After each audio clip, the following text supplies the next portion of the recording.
साथियों, आप सभी का इस प्लेटफॉर्म पर स्वागत है। यहाँ पर हम लोग आगामी परीक्षाओं के लिए करंट अफेयर देख रहे हैं और इस कड़ी में हम लोग आगामी पीसीएस की परीक्षा और यूपी ट्रिपल एससी की जो भी परीक्षाएं होनी है उन सभी के लिए यहाँ पर यूपी से संबंधित जो भी महत्वपूर्ण घटनाक्रम हुए हैं या यूपी स्पेशल संबंधित जो भी करंट अफेयर है उनको इस वीडियो में देखेंगे। और यह करंट अफेयर जो हम लोग देख रहे हैं यह घटनाचक्र पब्लिकेशन के द्वारा जो उत्तर प्रदेश तथ्यसात 2022 नामक नवीन करंट अफेयर की मैगजीन आई है जो कि यूपी विषय से संबंधित है, उसी का एक पोर्शन उत्तर प्रदेश वाला यहाँ पर जो करंट अफेयर संबंधित उसको यहाँ पर देखेंगे। चलिए प्रारंभ करते हैं। सबसे पहले बात करते हैं उत्तर प्रदेश में जिला पर्यटन एवं सांस्कृतिक परिषद का गठन किया जाएगा। कितने जिलों में? तो ये कुल 75 जिलों में किया जाएगा। उत्तर प्रदेश में छत्रपति शिवाजी महाराज स्मारक स्थित है। कहाँ पर? आगरा में। थारू जनजाति संस्कृत संग्रहालय बनाया जा रहा है। कहाँ पे? बलरामपुर जिले के इमलिया कोडर में। और उत्तर प्रदेश में 3 नए जनजातीय संग्रहालयों की स्थापना की जाएगी। ये 3 नए कहाँ पे स्थापित किए जाएंगे? लखनऊ में, पहला एक लखनऊ में, दूसरा सोनभद्र, तीसरा लखीमपुर खीरी जिले में। तो लखनऊ, सोनभद्र, लखीमपुर खीरी। उत्तर प्रदेश में एक नए प्राकृतिक विज्ञान संग्रहालयों की स्थापना की जाएगी। कहाँ पर? ये आपका मेरठ के हसीनापुर में और गोरखपुर में। उत्तर प्रदेश में संत रविदास संग्रहालय की स्थापना की जाएगी वाराणसी में।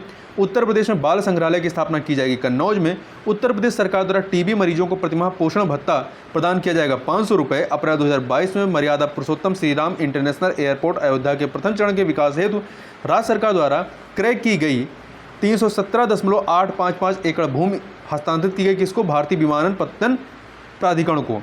16 अप्रैल 2022 को प्रयागराज की 10 वर्षीय प्रतिभाशाली धाविका ने मुख्यमंत्री आदित्यनाथ से भेंट की। धाविका का नाम काजल निषाद था, मतलब काजल निषाद है। 19 अप्रैल 2022 को उत्तर प्रदेश मंत्रिमंडल की बैठक में हेलीकॉप्टर सेवा संचालन हेतु हेलीपोर्ट का निर्माण पीपीपी मोड के तहत निजी निवेशकों से कराए जाने का निर्णय लिया गया है। ये कहाँ पर कराया जाएगा? आगरा, मथुरा और प्रयागराज में। 3 जगह पे, आगरा, मथुरा, प्रयागराज में। 4 अप्रैल 2022 को मुख्यमंत्री योगी आदित्यनाथ ने स्कूल चलो अभियान का शुभारंभ किया श्रावस्ती जिले से। उत्तर प्रदेश में national centre for disease control NCDC नई दिल्ली की शाखा स्थापित की जाएगी। लखनऊ जिले की सरोजनी नगर तहसील में इसे जैती खेड़ा गांव में। National centre for disease control नई दिल्ली की शाखा। 23 अप्रैल 2022 को दृष्टि स्त्री अध्ययन प्रबोधन केंद्र पुणे की पुस्तक नारीत्व की भारतीय अवधारणा को लोकार्पण किया गया मुख्यमंत्री योगी आदित्यनाथ जी के द्वारा। जनवरी 2022 में उत्तर प्रदेश के बांदा के लोखरी स्थित मंदिर से अवैध रूप से ले जाई गई 10वीं शताब्दी के पत्थर की बकरी के सिर वाली योगिनी की मूर्ति वापस लाई गई, भारत वापस लाई गई इंग्लैंड के लंदन से। 25 दिसंबर 2021 को मुख्यमंत्री योगी आदित्यनाथ ने टैबलेट्स स्मार्टफोन वितरण योजना का शुभारंभ किया, जिसका नाम रहा है, इसका शुभारंभ कहाँ पे किया? भारत रत्न अटल बिहारी वाजपेयी इकाना स्टेडियम में। आगे चलते हैं, आगे बात करते हैं। 19 दिसंबर 2021 को मुख्यमंत्री योगी आदित्यनाथ ने निपुण भारत मॉनिटरिंग सेंटर का उद्घाटन किया गोरखपुर में। 13 नवंबर 2021 को केंद्रीय गृह एवं सहकारिता मंत्री अमित शाह ने सांसद खेल महाकुंभ का शुभारंभ किया बस्ती में। 15 नवंबर 2021 को देवोत्थान एकादशी के दिन मां अन्नपूर्णा की मूर्ति की स्थापना की गई काशी में। बाबा विश्वनाथ धाम में 108 वर्ष पूर्व बाबा विश्वनाथ धाम परिसर से चोरी हुई मां अन्नपूर्णा की मूर्ति भारत सरकार द्वारा नवंबर 2021 में किस देश से वापस लाई गई? तो कनाडा के रेजिना यूनिवर्सिटी से वापस लाई गई है। 8 नवंबर 2021 को वाणिज्य एवं उद्योग मंत्रालय भारत सरकार द्वारा जारी लीड्स लॉजिस्टिक प्रदर्शन सूचकांक में उत्तर प्रदेश को कौन सा स्थान रहा है? 6ठा रहा है और इसमें नंबर 1 पे गुजरात रहा है। नवंबर 2021 में अयोध्या में कोरियाई रानी के नाम से एक पार्क का उद्घाटन किया गया। इसका नाम है हे होंग ओके मेमोरियल पार्क। कहाँ पे? अयोध्या में। स्टार्टअप को बढ़ावा देने के लिए देश का सबसे बड़ा 1000 सीट वाला इनक्यूबेटर सेंटर खोला जाएगा लखनऊ में। उत्तर प्रदेश का सबसे लंबा रनवे हवाई अड्डा कौन सा है? कुशीनगर अंतर्राष्ट्रीय हवाई अड्डा। जनवरी 2022 में उत्तर प्रदेश में स्थित मैनपुरी के सैनिक स्कूल का नाम बदलकर जनरल विपिन रावत सैनिक स्कूल कर दिया गया है। दिसंबर 2021 में झांसी रेलवे स्टेशन का नाम बदल करके वीरांगना लक्ष्मीबाई रेलवे स्टेशन कर दिया गया है। 26 नवंबर 2021 को कुशीनगर हवाई अड्डे से क्षेत्रीय संपर्कता योजना पूरे देश का आम नागरिक के तहत पहली उड़ान शुरू की गई। दिल्ली और कुशीनगर के बीच में खाद्य और ग्रामोद्योग आयोग KVIC द्वारा शीघ्र ही उत्तर प्रदेश में पश्मीना का उत्पादन किया जाएगा। वाराणसी में 12 से 21 नवंबर 2021 तक 32वें हुनर हाट का आयोजन हुआ। लखनऊ में नवंबर 2021 में हॉट एयर बैलून राइड का आयोजन किया गया। वाराणसी में नवंबर 2021 में भारतीय पुलिस फाउंडेशन IPF द्वारा जारी स्मार्ट पुलिसिंग सूचकांक में उत्तर प्रदेश का स्थान रहा है 28वां और सबसे लास्ट पोजीशन पे कौन रहा है? आपका बिहार रहा है और नंबर 1 पे आंध्र प्रदेश रहा है। अक्टूबर 2021 में उत्तर प्रदेश के बागपत जिले में उत्पादित प्रसिद्ध आम का भौगोलिक संकेतक जीआई टैग प्रदान किया गया। इस आम का नाम है रतौल आम। अक्टूबर 2021 में फैजाबाद जंक्शन का नाम बदलकर अयोध्या कैंट रेलवे स्टेशन कर दिया गया है। देश की पहली पैरा बैडमिंटन अकादमी की स्थापना की गई है लखनऊ में। प्रतिवर्ष 23 दिसंबर को पूर्व प्रधानमंत्री चौधरी चरण सिंह की जयंती को मनाया जाता है किसान दिवस के रूप में। 22 अक्टूबर 2021 को मुख्यमंत्री योगी आदित्यनाथ ने ग्रंथ भारतीय भाषाओं में राम 4 खंड का विमोचन किया। यह ग्रंथ प्रकाशित किया गया है अयोध्या शोध संस्थान तथा वाणी प्रकाशन के द्वारा। 6 अक्टूबर 2021 को टाइम्स वाटर कॉन्क्लेव का आयोजन किया गया है वाराणसी में। 17वीं भारत वन स्थित रिपोर्ट 2021 के अनुसार उत्तर प्रदेश में कुल वनावरण कितना है? ये है 14,817.89 वर्ग किलोमीटर। ये कितना परसेंटेज है? 6.15%। भारत उत्तर प्रदेश के भौगोलिक क्षेत्रफल का 6.15% है। दिसंबर 2021 में नीति आयोग द्वारा चौथा राज्य स्वास्थ्य सूचकांक 2019-20 जारी किया गया। इस सूचकांक में बड़े राज्यों की समग्र श्रेणी में के प्रदर्शन में मामले में उत्तर प्रदेश 19वें स्थान पर रहा है। सुशासन सूचकांक 2020-21 में उत्तर प्रदेश को अन्य राज्य समूहों बी की श्रेणी में कौन सा स्थान दिया गया है? 5वां। सुशासन सूचकांक 2020-21 के अनुसार उत्तर प्रदेश ने सुशासन सूचकांक 2019 के प्रदर्शन की तुलना में बढ़ोतरी दर्ज की है 8.9%। नवंबर 2021 में नीति आयोग द्वारा जारी पहले राष्ट्रीय बहुआयामी निर्धनता सूचकांक 2021 में उत्तर प्रदेश का कौन सा स्थान रहा है? उत्तर प्रदेश का 3रा स्थान रहा है। पहले पे बिहार है, दूसरे पे झारखंड है, तीसरे पे उत्तर प्रदेश, चौथे पे मध्य प्रदेश है। अक्टूबर 2021 में केंद्रीय पेट्रोलियम एवं प्राकृतिक गैस तथा आवास एवं शहरी कार्य मंत्री हरदीप सिंह पुरी ने उत्तर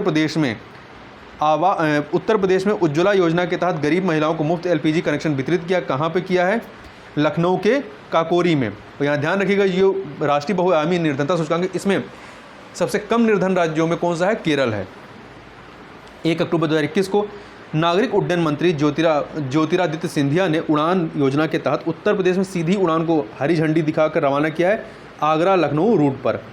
4 से 8 जनवरी 2022 के मध्य आज़ादी का अमृत महोत्सव के अंतर्गत 5 दिवसीय नाट्य समारोह आज़ादी का रंगोत्सव आयोजित किया गया गोरखपुर में। उत्तर प्रदेश सरकार द्वारा खुशहाल परिवार दिवस मनाया जाता है प्रत्येक माह की 21 तारीख को। 29 नवंबर 2021 को मुख्यमंत्री योगी आदित्यनाथ ने शताब्दी स्तंभ का अनावरण तथा डाक टिकट एवं शताब्दी स्मारिका का विमोचन किया है। कहाँ पर? लखनऊ में नवाब वाजिद अली शाह प्राणी उद्यान में शताब्दी स्तंभ का अनावरण तथा डाक टिकट एवं शताब्दी स्मारिका का विमोचन। 25 अक्टूबर से लेकर 3 नवंबर 2021 तक माटी कला मेला का आयोजन किया गया। कहाँ पे? लखनऊ में उत्तर प्रदेश संगीत नाटक अकादमी में। उत्तर प्रदेश सरकार द्वारा मुख्यमंत्री कन्या सुमंगला योजना के अंतर्गत बालिका के जन्म से लेकर के स्नातक में प्रवेश तक 6 चरणों में, कितने चरणों में? 6 चरणों में प्रदत्त आर्थिक सहायता राशि है 15,000 रुपये। आगे बढ़ते हैं, आगे देखते हैं। उत्तर प्रदेश में 2 अक्टूबर 2021 से 31 जनवरी 2022 तक राष्ट्रीय ग्राम स्वराज अभियान RGS के अंतर्गत संचालित किया गया जल योजना अभियान। उत्तर प्रदेश में पहला आयुष विश्वविद्यालय महायोगी गुरु गोरखनाथ आयुष विश्वविद्यालय स्थापित किया जा रहा है गोरखपुर में। अक्टूबर 2021 में उत्तर प्रदेश में जीका वायरस का पहला मामला आया है कानपुर में।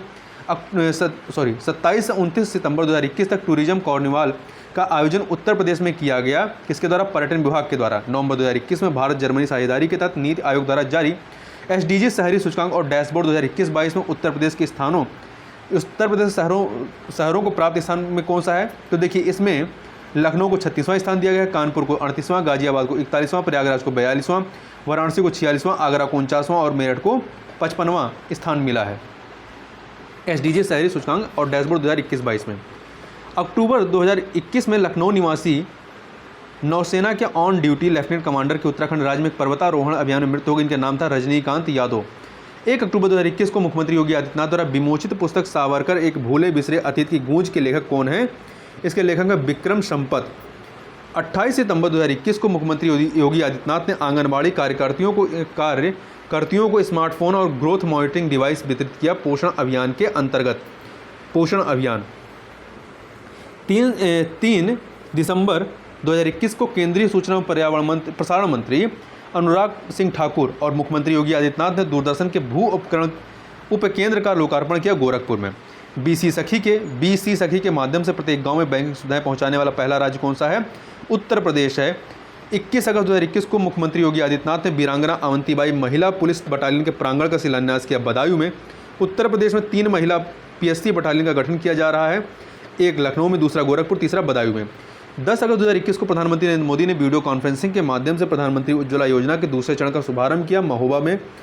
1 अगस्त 2021 को केंद्रीय गृह मंत्री अमित शाह ने Uttar Pradesh institute of forensic sciences का शिलान्यास किया लखनऊ में। जुलाई 2021 में भारत की प्रमुख तेल company Indian oil corporation IOC ने देश के पहले हाइड्रोजन संयंत्र की स्थापना की घोषणा की है मथुरा रिफाइनरी में। 15 जुलाई 2021 को प्रधानमंत्री नरेंद्र मोदी ने अंतर्राष्ट्रीय सहयोग एवं सम्मेलन केंद्र रुद्राक्ष का वाराणसी में उद्घाटन किया। यह निर्मित है काशी क्योटो प्रोग्राम के तहत, मतलब भारत और जापान के सहयोग से। 29 जून 2021 को लखनऊ में भारत रत्न डॉक्टर भीमराव अंबेडकर स्मारक एवं सांस्कृतिक केंद्र का शिलान्यास किया है राष्ट्रपति रामनाथ कोविंद ने।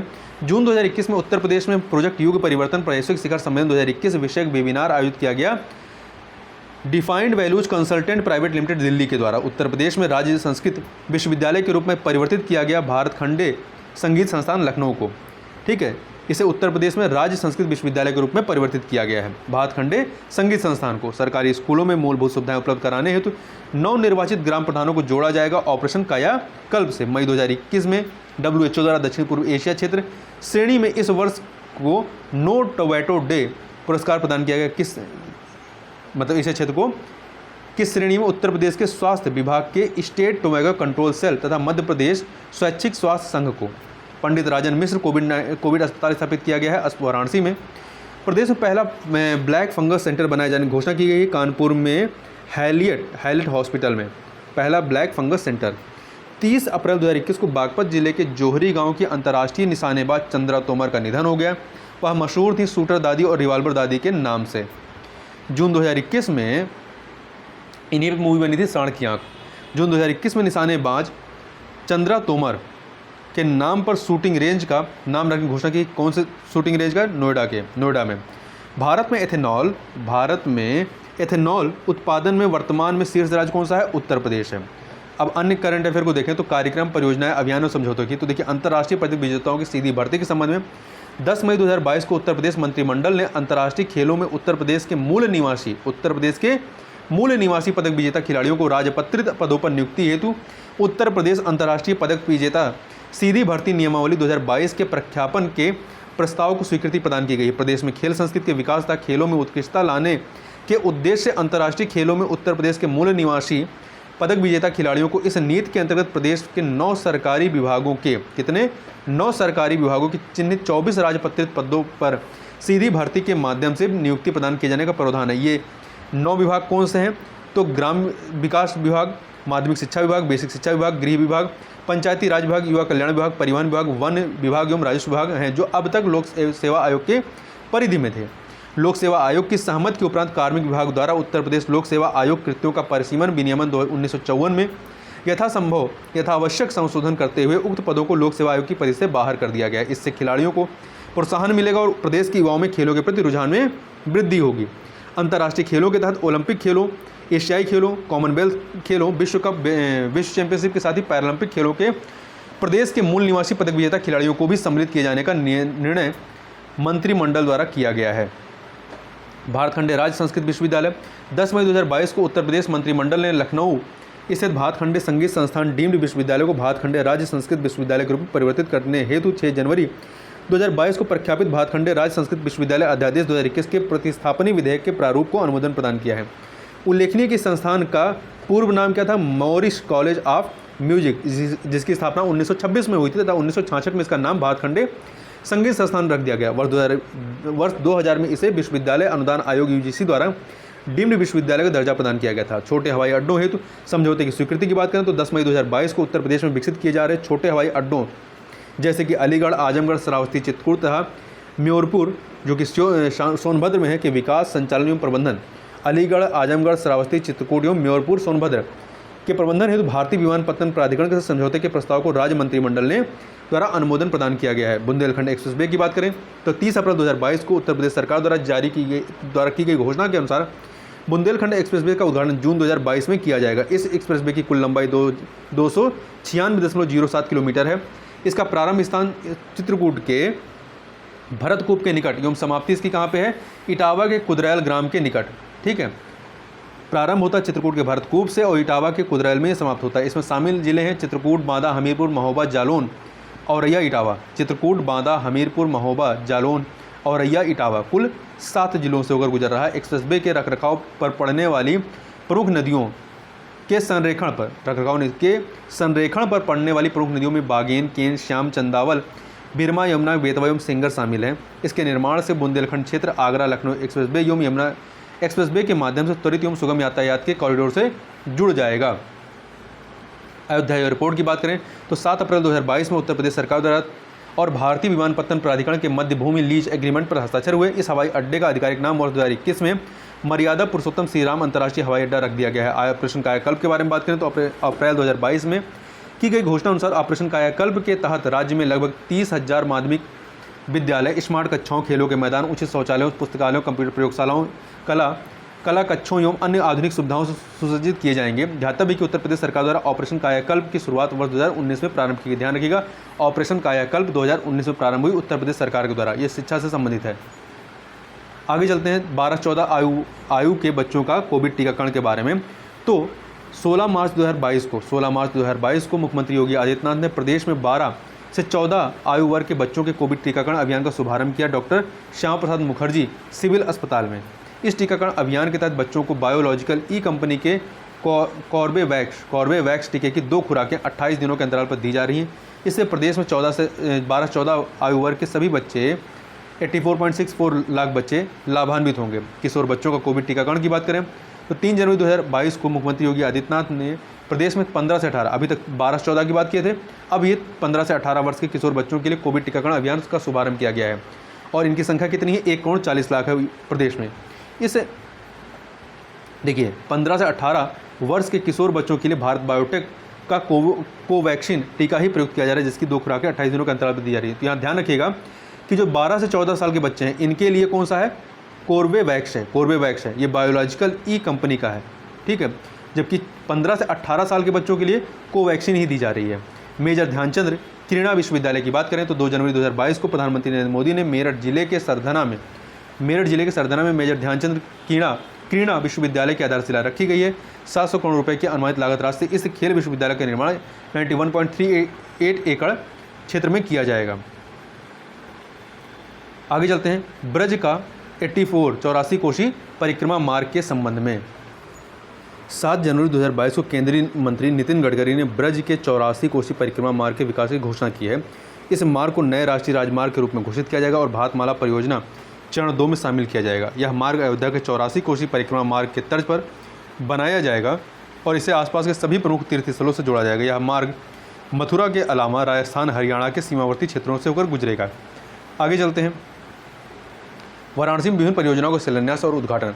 23 दिसंबर 2021 को प्रधानमंत्री नरेंद्र मोदी द्वारा वाराणसी में अमूल की बनास काशी संकुल परियोजना का शिलान्यास किया गया। अमूल की बनास काशी संकुल परियोजना का डेयरी उत्पादों की गुणवत्ता सुरक्षा सुनिश्चित करने के लिए प्रधानमंत्री ने प्रमाण चिन्ह डेयरी मार्ग भी लॉन्च किया है। वाराणसी के रामनगर में प्रदेश के सबसे बड़े गोबर बायोगैस संयंत्र का शुभारंभ किया गया है और उत्तर प्रदेश जो है भारत में सर्वाधिक दूध उत्पादन करने वाला राज्य है। बीमा पनकी बहु उत्पाद पाइपलाइन परियोजना की बात करें तो 28 दिसंबर 2021 को प्रधानमंत्री मोदी ने बीना मध्य प्रदेश, पनकी उत्तर प्रदेश, ध्यान रखिए बीना मध्य प्रदेश में और पनकी उत्तर प्रदेश में बहु उत्पाद पाइपलाइन परियोजना को राष्ट्र को समर्पित किया है। इस परियोजना को दिसंबर 2021 की स्वीकृति पूर्णतः अवधि से 1 महीने पहले ही पूरा कर संचालित कर दिया गया। इसे पूरा होना था दिसंबर 2021 में, ठीक है। इस पाइपलाइन का संचालन BPCL द्वारा किया जाएगा। यह पाइपलाइन मध्य प्रदेश स्थित बीना रिफाइनरी से लेकर कानपुर, उत्तर प्रदेश के पनकी स्थित POL petroleum oils and lubricant terminal तक विस्तृत है। 356 किलोमीटर लंबी इस पाइपलाइन जिसमें उत्तर प्रदेश में 283 किलोमीटर और मध्य प्रदेश में 73 किलोमीटर है, क्षमता लगभग 3.45 मिलियन टन प्रतिवर्ष है। इस परियोजना के अंतर्गत टैंकेज क्षमता में वृद्धि करना और पनकी POL टर्मिनल पर रेल लोडिंग गैंट्री का निर्माण करना भी शामिल है। इस परियोजना की कुल लागत 1524 करोड़ रुपए है। इसको छोड़ दीजिए। इस परियोजना के अंतर्गत निम्नलिखित सुविधाएं इकाइयाँ शामिल है। बीना में पाइपलाइन डिस्पैच टर्मिनल का निर्माण, पनकी कानपुर में पाइपलाइन प्राप्तियाँ टर्मिनल और इसके साथ ही टैंकेज क्षमता को 30,400 KL से बढ़ा करके 16,720 KL करना है। 1,67,200 KL करना है। इस परियोजना के तहत उत्तर प्रदेश के 5 जिले ललितपुर, झांसी, जालौन, कानपुर देहात एवं कानपुर नगर, ललितपुर, झांसी, कानपुर, जालौन, कानपुर देहात और कानपुर नगर आच्छादित होंगे। और मध्य प्रदेश के 2 जिले सागर एवं टीकमगढ़ भी इस पाइपलाइन से आच्छादित होंगे। इस पाइपलाइन के माध्यम से बिना रिफाइनरी से उत्पादों की सुरक्षित एवं सुव्यवस्थित निकासी सुनिश्चित होगी। साथ ही पूर्वी उत्तर प्रदेश, मध्य प्रदेश, उत्तरी बिहार और दक्षिणी उत्तराखंड में उत्पादों की उपलब्धता बढ़ जाएगी।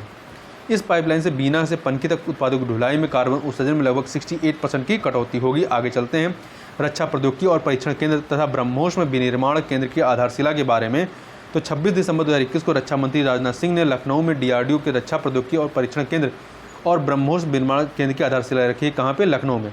उत्तर प्रदेश रक्षा औद्योगिक गलियारे में रक्षा और अंतरिक्ष वैमानिकी विनिर्माण क्लस्टरों के विकास में तेजी लाने हेतु लगभग 22 एकड़ में अपनी तरह के पहले रक्षा प्रौद्योगिकी और परीक्षण केंद्र की स्थापना की जा रही। ब्रह्मोस एयरस्पेस का ब्रह्मोस में विनिर्माण केंद्र UP DIC लखनऊ नोड में एक अत्याधुनिक सुविधा वाला केंद्र होगा, जहां अगली पीढ़ी के ब्रह्मोस NG बनाए जाएंगे।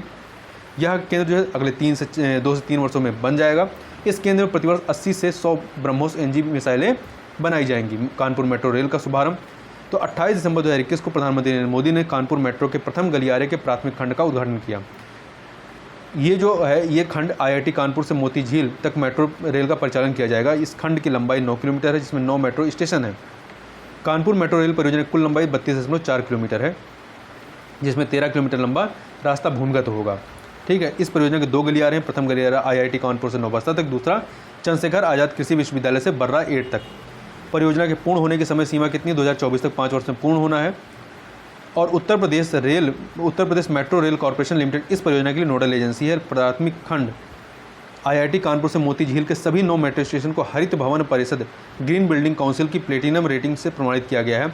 यह डबल T गर्डर का उपयोग करने वाला भारत का पहला मेट्रो नेटवर्क है। तो ये फैक्ट याद रखिएगा, डबल T गर्डर का उपयोग करने वाला भारत का पहला मेट्रो नेटवर्क है। इसकी घोषणा जो है 2016 में की गई थी। इसका निर्माण कार्य 2 नवंबर 2019 में प्रारंभ किया गया है। प्रधानमंत्री का प्रयागराज दौरा। 21 दिसंबर 2021 को प्रधानमंत्री नरेंद्र मोदी ने प्रयागराज का दौरा किया और महिलाओं को विशेष रूप से ज़मीनी स्तर पर सशक्त बनाने के लिए आयोजित एक कार्यक्रम में पार्टिसिपेट किया। प्रधानमंत्री ने स्वयं सहायता समूहों के बैंक खातों में 1,000 करोड़ रुपये की धनराशि हस्तांतरित की, जिससे SHG की लगभग 16 लाख महिला सदस्यों को लाभ मिलेगा। धनराशि का यह हस्तांतरण दीनदयाल अंत्योदय योजना राष्ट्रीय ग्रामीण आजीविका मिशन के तहत किया गया है, जिसमें 80,000 सेल्फ हेल्प ग्रुप ने सामुदायिक निवेश कोष के अंतर्गत 1.1 लाख रुपए प्रति सेल्फ हेल्प ग्रुप और 60,000 SHG सेल्फ हेल्प ग्रुप ने चक्रीय निधि के रूप में 15,000 रुपये प्रति सेल्फ हेल्प ग्रुप प्राप्त किया है। इस कार्यक्रम में प्रधानमंत्री ने 20,000 व्यवसाय प्रतिनिधि सखियों के खातों में पहले महीने के मानदेय के रूप में 4,000 रुपये हस्तांतरित करके BC सखियों को प्रोत्साहन प्रदान किया है। कार्यक्रम के दौरान प्रधानमंत्री ने मुख्यमंत्री कन्या सुमंगला योजना के तहत 1 लाख से अधिक लाभार्थियों को कुल 20 करोड़ रुपए से अधिक की धनराशि भी हस्तांतरित की तथा पूरक पोषण निर्माण की 202 इकाइयों की आधारशिला रखी। गंगा एक्सप्रेस वे की बात करें तो 18 दिसंबर 2021 को प्रधानमंत्री नरेंद्र मोदी ने उत्तर प्रदेश के शाहजहांपुर में गंगा एक्सप्रेस वे की आधारशिला रखी है। यह 594 किलोमीटर की लंबाई वाला 6 लेन का यह एक्सप्रेस वे 36,200 करोड़ रुपए से अधिक की लागत से बनाया जाएगा। मेरठ के बिजौली गाँव जो NH 334 के निकट से शुरू होकर के यह एक्सप्रेस वे प्रयागराज के जूडापुर दांडू गांव के निकट समाप्त होगा। यह एक्सप्रेस वे मेरठ, हापुड़, बुलंदशहर, अमरोहा, संभल, बदायूं, शाहजहांपुर, हरदोई, उन्नाव, रायबरेली, प्रतापगढ़ और प्रयागराज कुल 12 जिलों से होकर के गुजरेगा। काम पूरा होने पर यह राज्य के पश्चिमी और पूर्वी इलाकों को जोड़ने वाला उत्तर प्रदेश का सबसे लंबा एक्सप्रेस वे बन जाएगा। शाहजहांपुर में इस एक्सप्रेस वे पर वायुसेना के विमानों के आपातकालीन टेक ऑफ और लैंडिंग में सहायता के लिए 3.5 किलोमीटर लंबी हवाई पट्टी बनाई जाएगी। यह एक्सप्रेस वे 6 लेन का है, जिसे भविष्य में 8 लेन तक बढ़ाया जा सकता है। उत्तर प्रदेश एक्सप्रेस वे औद्योगिक विकास प्राधिकरण UP-EDA इसके निर्माण की मुख्य नोडल एजेंसी है। प्रधानमंत्री द्वारा वाराणसी में श्री काशी विश्वनाथ धाम परियोजना का उद्घाटन प्रधानमंत्री द्वारा 13 से 14 दिसंबर 2021 को वाराणसी के दौरे पर है। उन्होंने लगभग 339 करोड़ रुपए की लागत से बने श्री काशी विश्वनाथ धाम परियोजना के पहले चरण का उद्घाटन किया। परियोजना के पहले चरण में कुल 23 भवनों का उद्घाटन किया गया है। यह परियोजना अब लगभग 5 लाख वर्ग फीट के विशाल क्षेत्र में फैली हुई, जबकि पहले संबंधित परिसर तकरीबन 3,000 वर्ग फीट तक ही सीमित था। अब 3,000 से 5 लाख वर्ग फीट, काफ़ी बड़ा बदलाव है।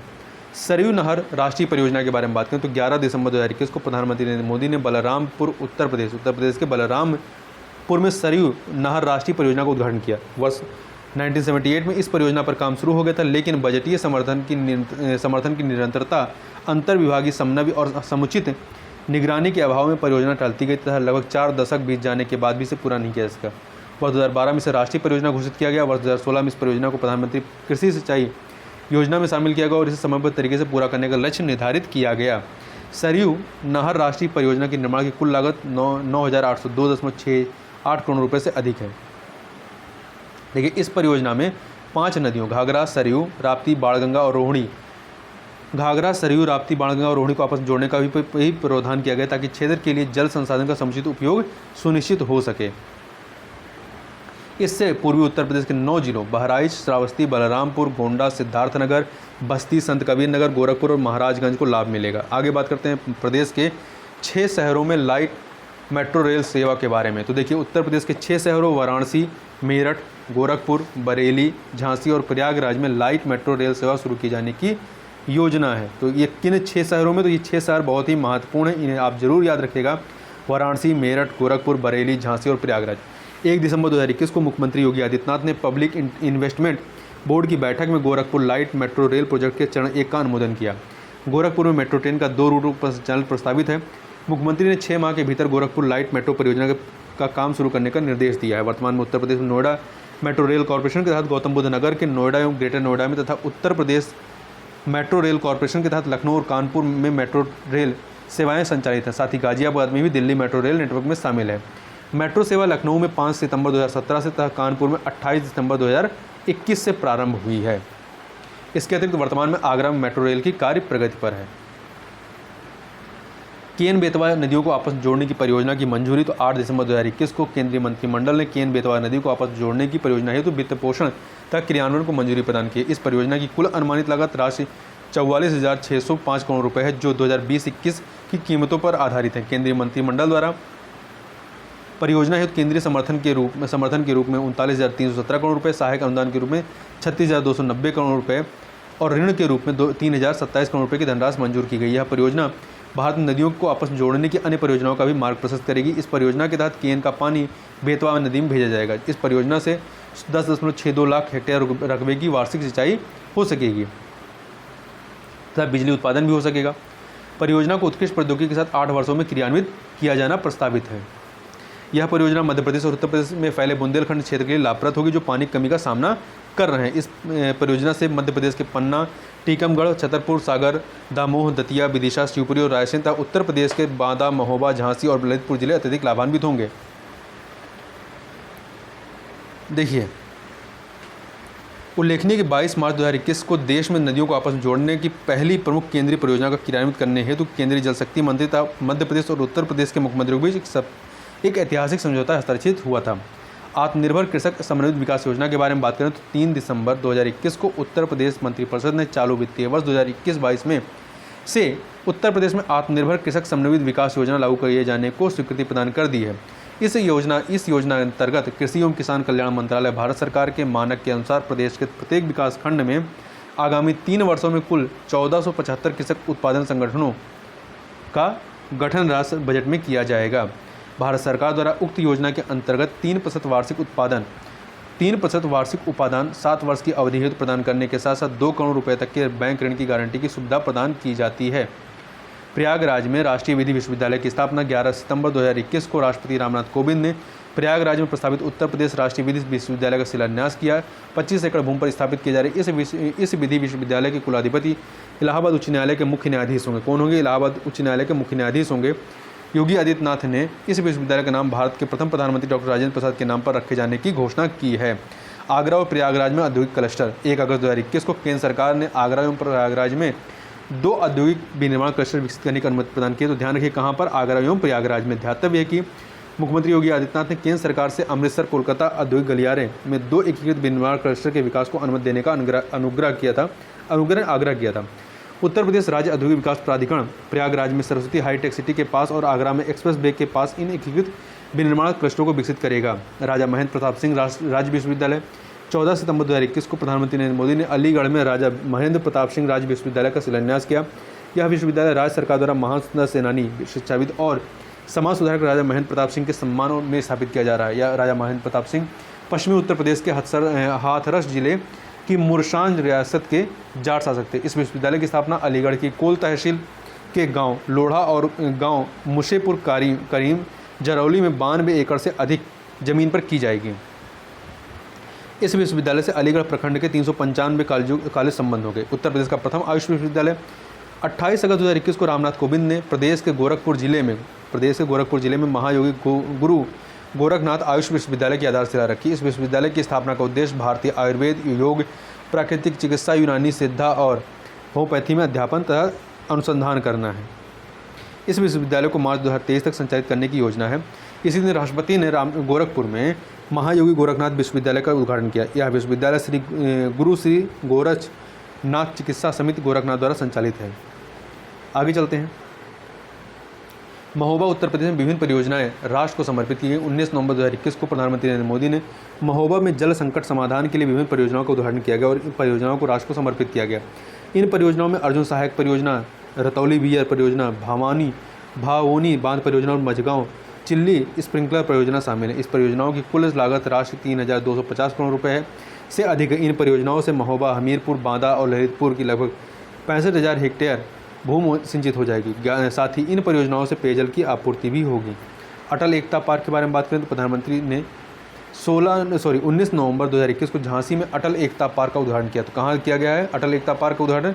झांसी में। इस पार्क का नामकरण भूतपूर्व प्रधानमंत्री अटल बिहारी वाजपेयी के नाम पर किया गया। यह पार्क 40,000 वर्ग मीटर क्षेत्र में विस्तारित है और यहाँ पर जो स्थापित अटल बिहारी वाजपेयी की मूर्ति है उसका निर्माण शिल्पकार राम सुतार ने किया है।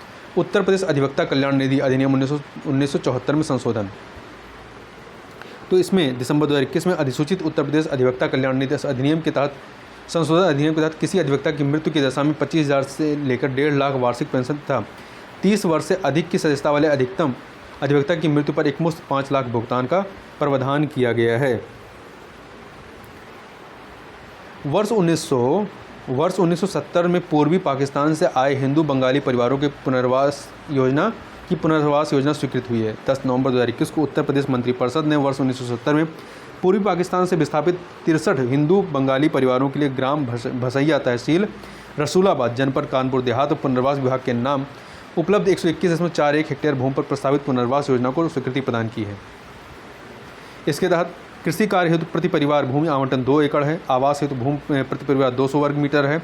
आवास निर्माण हेतु प्रति परिवार 1,20,000 रुपये मुख्यमंत्री आवास योजना के अंतर्गत दी जाएगी तथा भूमि सुधार व सिंचाई सुविधा के लिए आवश्यकता अनुसार मनरेगा योजना के अंतर्गत उन्हें लाभ दिया जाएगा। पूर्वांचल एक्सप्रेसवे की बात करें तो 16 नवंबर 2021 को प्रधानमंत्री नरेंद्र मोदी ने करवल खीरी सुल्तानपुर के करवल खीरी में पूर्वांचल एक्सप्रेसवे का उद्घाटन किया। इस एक्सप्रेसवे की लंबाई कितनी है? 380.824 340.824 किलोमीटर, मतलब लगभग 341 किलोमीटर।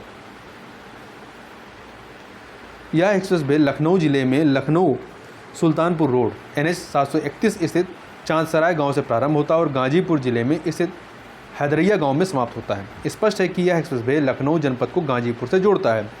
इस एक्सप्रेसवे के मार्ग में आने वाले जो 9 जिले हैं उसमें लखनऊ है, बाराबंकी है, अमेठी है, सुल्तानपुर, अयोध्या, अम्बेडकर नगर, आजमगढ़, मऊ और गाजीपुर। इसमें इलाहाबाद नहीं है, ध्यान रखिएगा।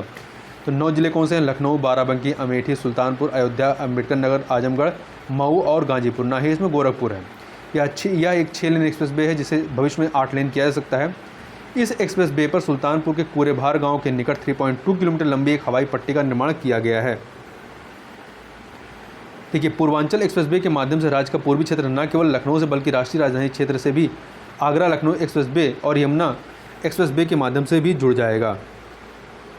यह वर्तमान में प्रचलित देश का सबसे लंबा एक्सप्रेसवे है।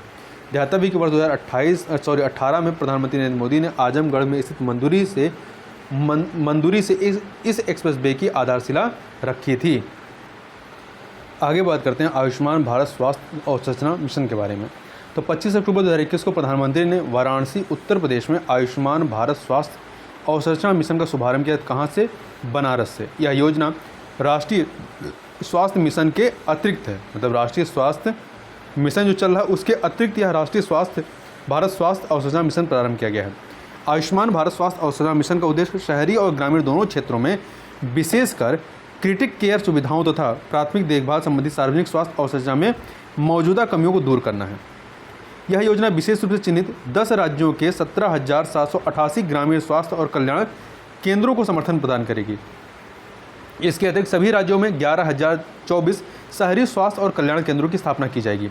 5 लाख से अधिक आबादी वाले देश के सभी जिलों में exclusive critical care hospital block के माध्यम से क्रिटिकल केयर गहन चिकित्सा सेवाएं उपलब्ध होंगी, जबकि शेष जिले जो हैं रेफरल सेवाओं के माध्यम से कवर किए जाएंगे।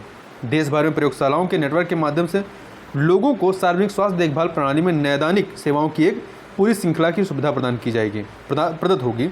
सभी जिलों में एकीकृत सार्वजनिक स्वास्थ्य प्रयोगशालाओं की स्थापना की जाएगी।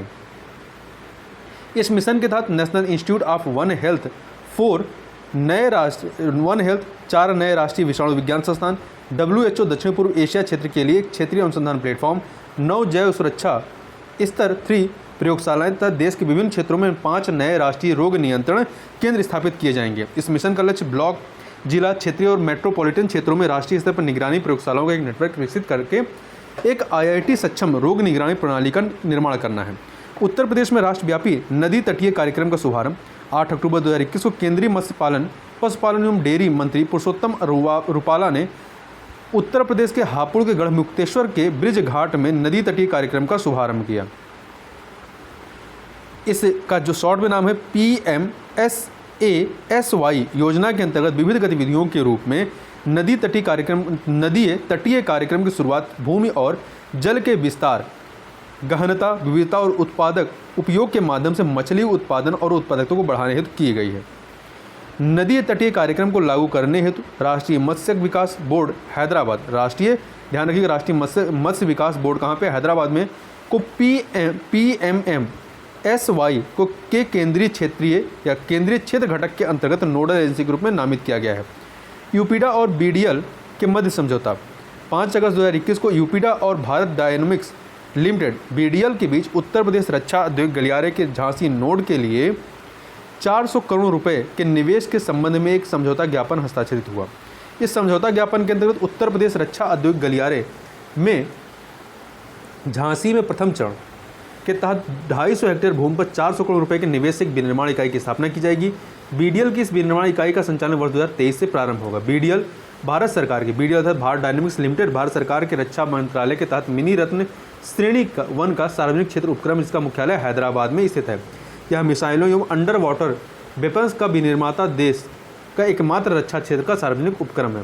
वर्तमान में BDL की 3 इकाइयाँ विनिर्माण इकाइयाँ हैं।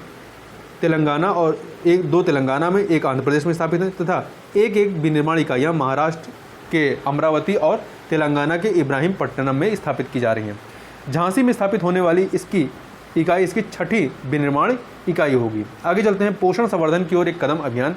उत्तर प्रदेश में 1 जुलाई से 30 सितंबर 2021 के मध्य 1 से 5 वर्ष तक के गहन अतिकुपोषित व मध्यम अतिकुपोषित बच्चों के स्वास्थ्य में सुधार हेतु पोषण संवर्धन की ओर एक कदम नामक अभियान चलाया गया। इस अभियान के अंतर्गत चिन्हित SAM अर्थात गहन अतिकुपोषित और MAM अर्थात मध्यम अतिकुपोषित बच्चों के साथ उनकी माताओं के स्वास्थ्य प्रबंधन पर भी जोर दिया गया है। यह अभियान 3 थीम, पहले महीने की थीम मातृ पोषण है, ये महत्वपूर्ण याद रखिए। पहले महीने की थीम मातृ पोषण है, दूसरे महीने की थीम बाल पोषण है और तीसरे की थीम है प्रथम 1000 दिवस है। मातृ पोषण, बाल पोषण और प्रथम 1000 दिवस, ये 3 थीम है।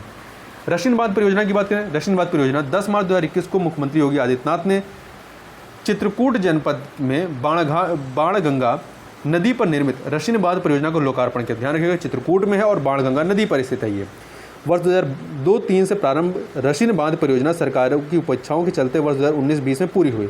इस परियोजना से 17 गांवों के लगभग 3635 किसान लाभान्वित होंगे। उल्लेखनीय है कि यह परियोजना मूलतः चौधरी चरण सिंह रशियन बांध परियोजना के नाम से शुरू हुई थी। वर्तमान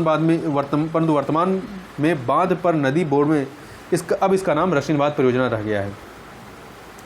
किसान कल्याण मिशन की बात करते हैं तो 6 जनवरी 2021 को उत्तर प्रदेश सरकार द्वारा किसानों की आय बढ़ा करके दोगुना करने तक किसानों तक नई तकनीकी और योजनाओं की जानकारी पहुंचाने के उद्देश्य से किसान कल्याण मिशन का शुभारंभ किया गया। कब किया गया? 6 जनवरी 2021 को। यह कार्यक्रम उत्तर प्रदेश के सभी विकास खंडों में 6 से 21 जनवरी 2021 तक 3 चरणों में संचालित किए गए।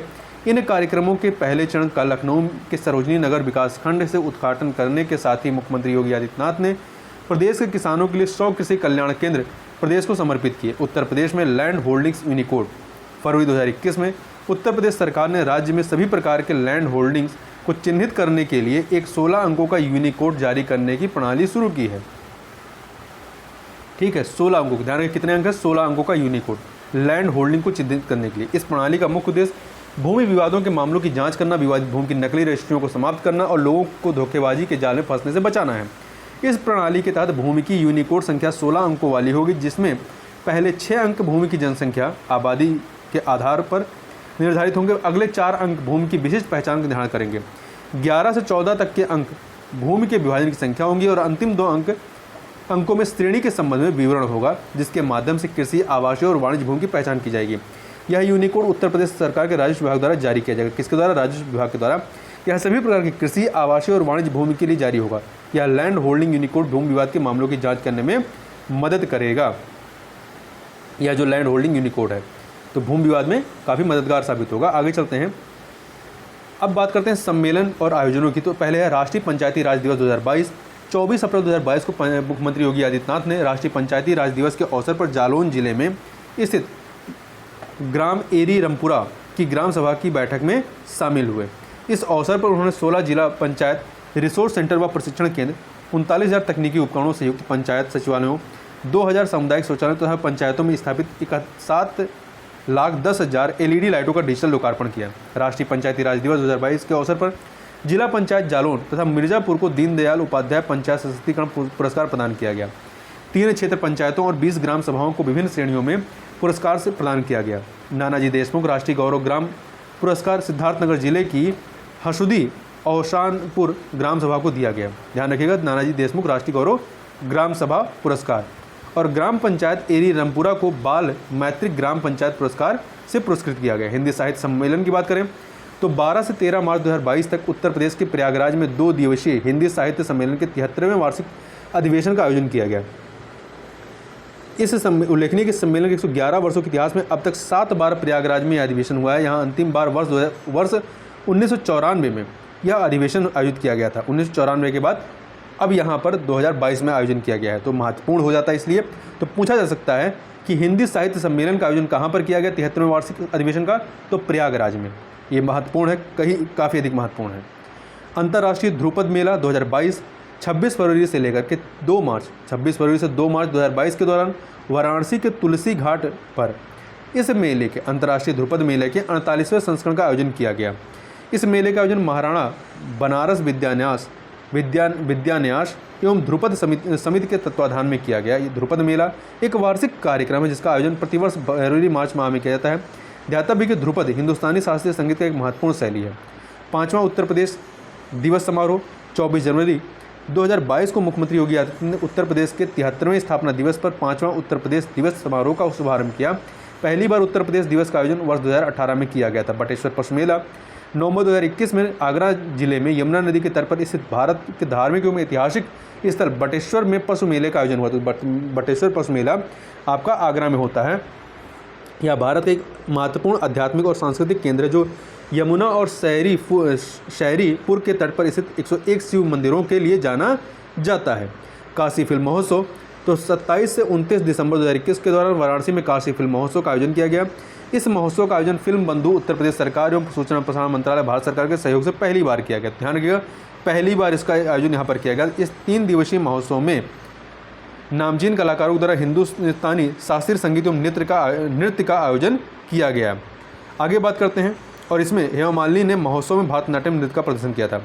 सहकार भारती का 7वां राष्ट्रीय अधिवेशन 17 दिसंबर 2021 को केंद्रीय गृह एवं सहकारिता मंत्री अमित शाह ने लखनऊ में सहकार भारती के 3 दिवसीय 7वें राष्ट्रीय अधिवेशन का उद्घाटन किया। कहाँ पर हुआ? लखनऊ में। अखिल भारतीय मेयर सम्मेलन प्रधानमंत्री नरेंद्र मोदी ने 17 दिसंबर 2021 को वीडियो कॉन्फ्रेंसिंग के माध्यम से वाराणसी में वाराणसी में आयोजित अखिल भारतीय मेयर सम्मेलन का उद्घाटन किया।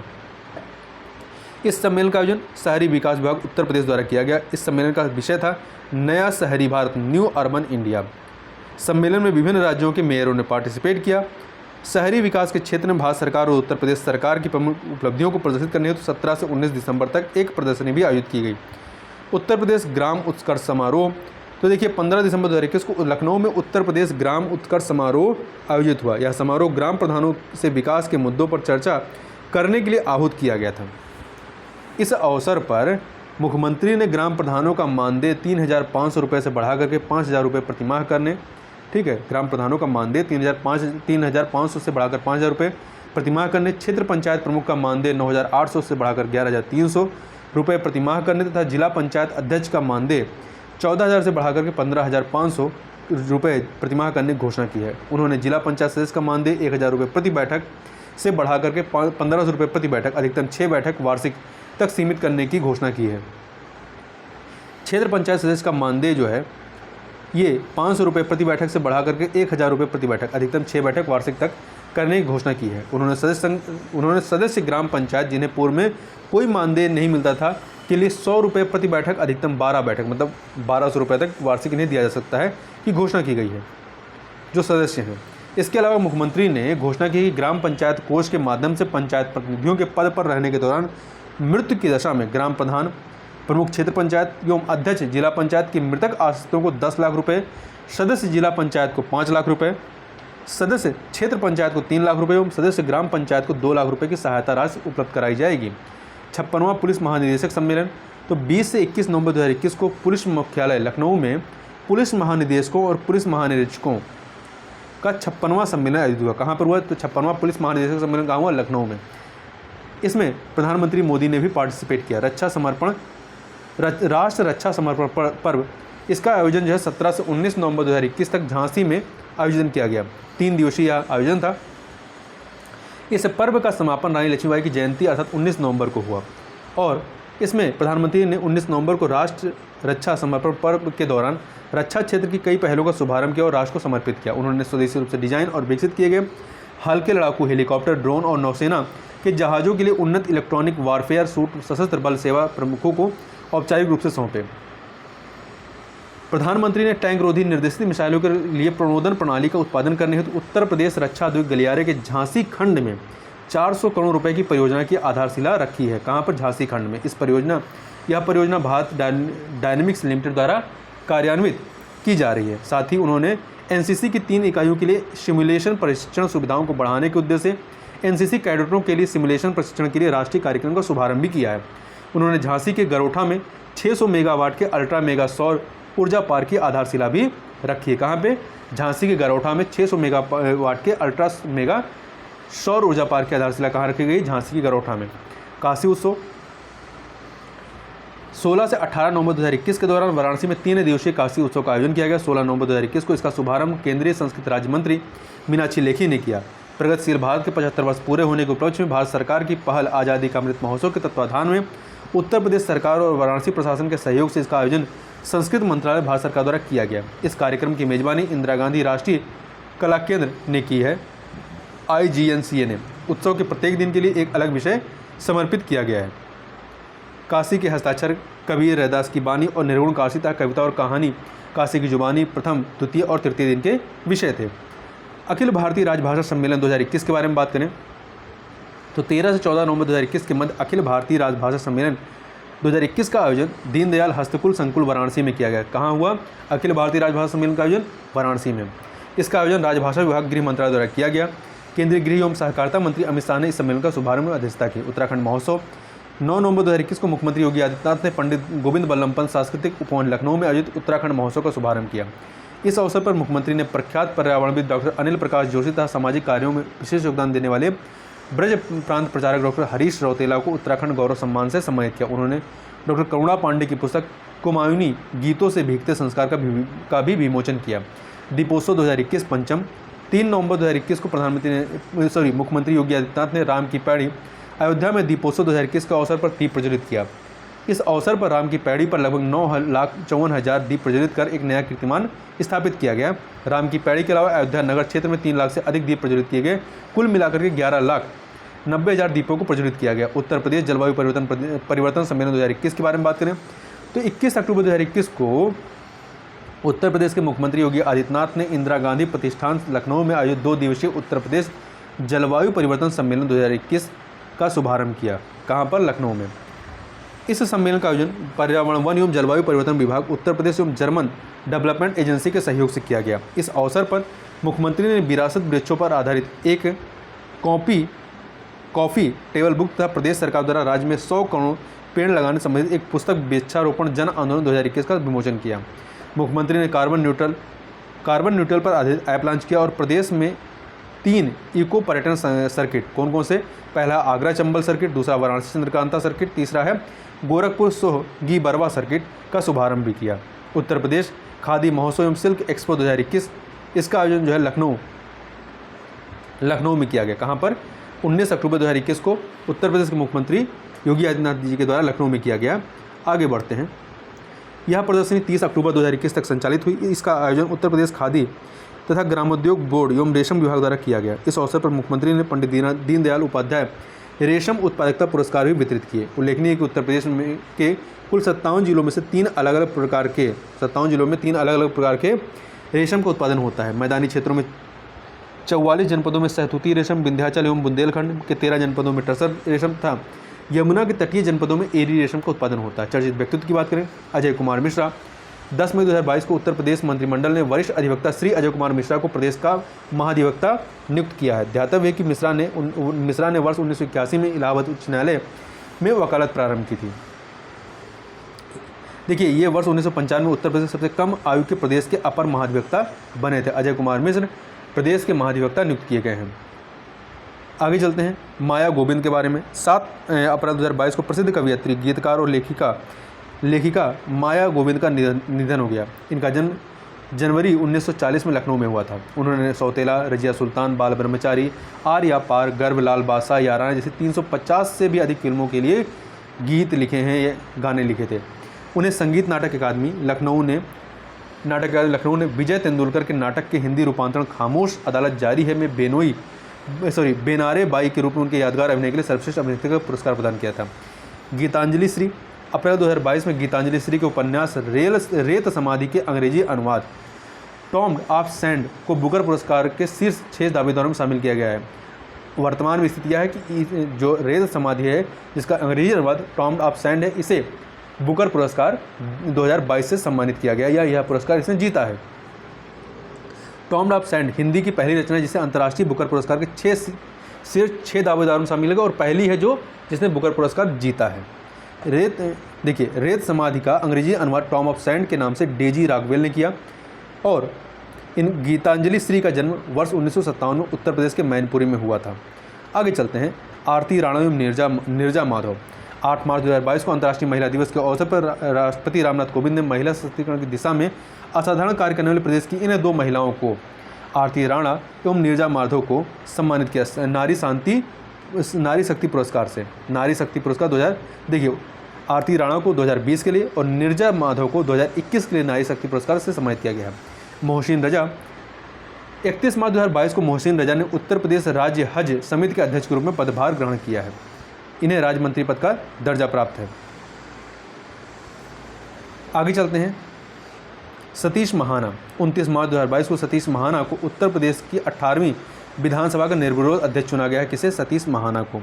वह पदक्रम में वर्ष 1937 से अब तक के उत्तर प्रदेश के 32वें विधानसभा अध्यक्ष हैं और इससे पहले योगी सरकार के पहले कार्यकाल में औद्योगिक विकास मंत्री थे। ये कुल 8 बार विधायक चुने जा चुके हैं। और ये कानपुर नगर की महाराजपुर विधानसभा से जो है विधायक चुने गए हैं। संजय लाठर, समाजवादी पार्टी के संजय लाठर को 28 मार्च 2022 को विधान परिषद में नेता प्रतिपक्ष बनाया गया है। संजय लाठर को उन्होंने इस पद पर अहमद हसन का स्थान ग्रहण किया है। अंबेडकर नगर के मूल निवासी वरिष्ठ सपा नेता अहमद हसन का 19 फरवरी 2022 को निधन हो गया था। बुद्धिसेन शर्मा, 15 मार्च 2022 को वरिष्ठ कवि बुद्धिसेन शर्मा का गौरीगंज अमेठी में निधन हो गया। इनका जन्म 1941 में कानपुर में हुआ था। उन्होंने समाचार पत्र दैनिक प्रताप भारत और मनोरमा पत्रिका में काम किया था। देश के राष्ट्रपति से उन्हें साहित्यश्री की उपाधि मिली हुई थी और 2019 में गुप्तगू द्वारा उन्हें अकबर इलाहाबादी सम्मान प्रदान किया गया था। आगे चलते हैं। बिरजू महाराज 16 से 17 जनवरी 2022 की मध्यरात को प्रसिद्ध कथक नर्तक बिरजू महाराज, जिनका वास्तविक नाम ब्रिज मोहन मिश्र था, इनका निधन हो गया और इनका जन्म 1937 में तत्कालीन हड़िया, वर्तमान में प्रयागराज जिले की तहसील है, संयुक्त प्रांत ब्रिटिश इंडिया में हुआ था। यह कथक नर्तकों के महाराज परिवार के वंशज थे। वह लखनऊ काल का बिंदादीन कथक घराना से संबंधित थे। उन्हें 1964 में संगीत नाटक अकादमी पुरस्कार, वर्ष 1986 में पद्म विभूषण, वर्ष 1987 में कालिदास सम्मान तथा 2002 में लता मंगेशकर पुरस्कार सम्मानित किया गया। उन्हें वर्ष 2012 में उन्नाई कनाथु विश्वरूपम फिल्म हेतु सर्वश्रेष्ठ कोरियोग्राफी के लिए राष्ट्रीय फिल्म पुरस्कार प्रदान किया गया था। वर्ष 2019-16 में उन्हें फिल्म बाजीराव मस्तानी गाने मोहे रंग दो लाल में कोरियोग्राफी के लिए फिल्म फेयर अवार्ड सम्मानित किया गया था। यश दलाल की बात करें, फरवरी 2022 में भारत और वेस्टइंडीज के मध्य खेली गई 3 मैचों की एक दिवसीय श्रृंखला के दौरान अनेक भारतीय खिलाड़ियों के कोरोना से संक्रमित होने के बाद प्रयागराज के यश दलाल, जो तेज गेंदबाज थे, को भारतीय एक दिवसीय टीम में शामिल किया गया स्टैंड बाई के तौर पर। तो यश दयाल जो हैं भारतीय क्रिकेट खिलाड़ी, यूपी से संबंधित क्रिकेट खिलाड़ी हैं और इन्हें गुजरात IPL की गुजरात टाइम्स टीम में ये हैं उसमें। दुर्गा शंकर मिश्र 30 दिसंबर 2021 को वर्ष 1984 बैच के IAS अधिकारी दुर्गा शंकर मिश्र ने उत्तर प्रदेश के नए मुख्य सचिव के रूप में पदभार ग्रहण किया है। सोनम किन्नर 17 नवंबर 2021 को उत्तर प्रदेश सरकार द्वारा सोनम किन्नर को Uttar Pradesh transgender welfare board का उपाध्यक्ष नियुक्त किया गया है। इस बोर्ड के पदेन अध्यक्ष राज्य के समाज कल्याण मंत्री हैं, ये उपाध्यक्ष हैं। इन्होंने जो है अमेठी में 2014 में अमेठी में राहुल गांधी के खिलाफ चुनाव लड़ा था। अली जैदी 15 नवंबर 2021 को अली जैदी को सिया सेंट्रल वक्फ बोर्ड उत्तर प्रदेश का निर्विरोध अध्यक्ष चुना गया है। उन्होंने सैयद वसीम रिजवी का स्थान ग्रहण किया है। सुखदेव राजभर 18 अक्टूबर 2021 को उत्तर प्रदेश के पूर्व विधानसभा अध्यक्ष सुखदेव राजभर का निधन हो गया। वे 18 मई 2007 से 13 अप्रैल 2012 तक विधानसभा अध्यक्ष रहे थे। सुखदेव राजभर आजमगढ़ जिले की लालगंज विधानसभा सीट से 3 बार और दीदारगंज विधानसभा से 2 बार विधायक थे। न्यायमूर्ति राजेश बिंदल 11 अक्टूबर 2021 को न्यायमूर्ति राजेश जिंदल ने इलाहाबाद उच्च न्यायालय के 49वें मुख्य न्यायाधीश का पदभार ग्रहण किया है। राजेश बिंदल ने उन्होंने कार्यवाहक मुख्य न्यायाधीश रहे न्यायमूर्ति मुनीश्वर नाथ भंडारी का स्थान ग्रहण किया है। इससे पूर्व यह कलकत्ता उच्च न्यायालय के कार्यवाहक मुख्य न्यायाधीश थे। योगेंद्र मोहन गुप्त दैनिक जागरण समूह के चेयरमैन योगेंद्र मोहन गुप्त का कानपुर में 83 वर्ष की आयु में निधन हो गया। उन्होंने कंचन प्रभा नामक पत्रिका का संपादन किया था। कानपुर में लक्ष्मी देवी ललित कला अकादमी की स्थापना उन्होंने की थी। उसके साथ ही वह इस अकादमी के साथ साथ पूर्ण चंद्रगुप्त स्मारक ट्रस्ट के भी अध्यक्ष थे। कंगना रनौत, इन्हें उत्तर प्रदेश सरकार के द्वारा उत्तर प्रदेश की महत्वाकांक्षी कार्यक्रम एक जनपद एक उत्पाद योजना का ब्रांड एम्बेसडर नियुक्त किया गया है। और यह जो कार्यक्रम है 24 जनवरी 2018 को लॉन्च किया गया था। कल्याण सिंह, वरिष्ठ भाजपा नेता एवं उत्तर प्रदेश के पूर्व मुख्यमंत्री कल्याण सिंह का 21 अगस्त 2021 को 89 वर्ष की उम्र में या आयु में निधन हो गया। इनका जन्म अलीगढ़ जिले के अतरौली में 5 जनवरी 1932 को हुआ था। कल्याण सिंह 21 सितंबर 1997 से लेकर के 11 नवंबर 1999 तक और 24 जून 1991 से लेकर के 6 दिसंबर 1992 तक 2 बार उत्तर प्रदेश के मुख्यमंत्री रहे हैं। वह वर्ष 2014 से लेकर 19 तक राजस्थान के राज्यपाल भी रहे। साथ ही वह जनवरी 2015 से अगस्त 2015 तक हिमाचल प्रदेश के कार्यवाहक राज्यपाल भी रहे। अयोध्या में बाबरी मस्जिद विध्वंस घटना 1992 के दौरान वो मुख्यमंत्री भी थे, मतलब इन्हीं कार्यकाल में होती है घटना। अनुपम श्याम ओझा 8 अगस्त 2021 को प्रसिद्ध फिल्म एवं टेलीविज़न अभिनेता अनुपम श्याम ओझा का निधन हो गया। ये उत्तर प्रदेश के प्रतापगढ़ से संबंधित थे। आगे चलते हैं। अशफाक सैफ़ी जून 2021 में उत्तर प्रदेश सरकार ने आगरा के अशफाक सैफ़ी को उत्तर प्रदेश अल्पसंख्यक आयोग का अध्यक्ष नामित किया है। ये जो है तनवीर हसद उस्मानी, जिनका निधन 29 अप्रैल 2019 को हुआ, उनके निधन के बाद से यह पद रिक्त था और इन्होंने यह पदभार ग्रहण किया है। उत्तर प्रदेश में पहली बार अल्पसंख्यक आयोग का गठन 1 जुलाई 1969 को किया गया था, 1969 को। डॉक्टर उदय प्रताप सिंह, वाराणसी निवासी डॉक्टर उदय प्रताप सिंह को हिंदुस्तानी एकेडमी का अध्यक्ष जो है उत्तर प्रदेश सरकार ने नामित किया है।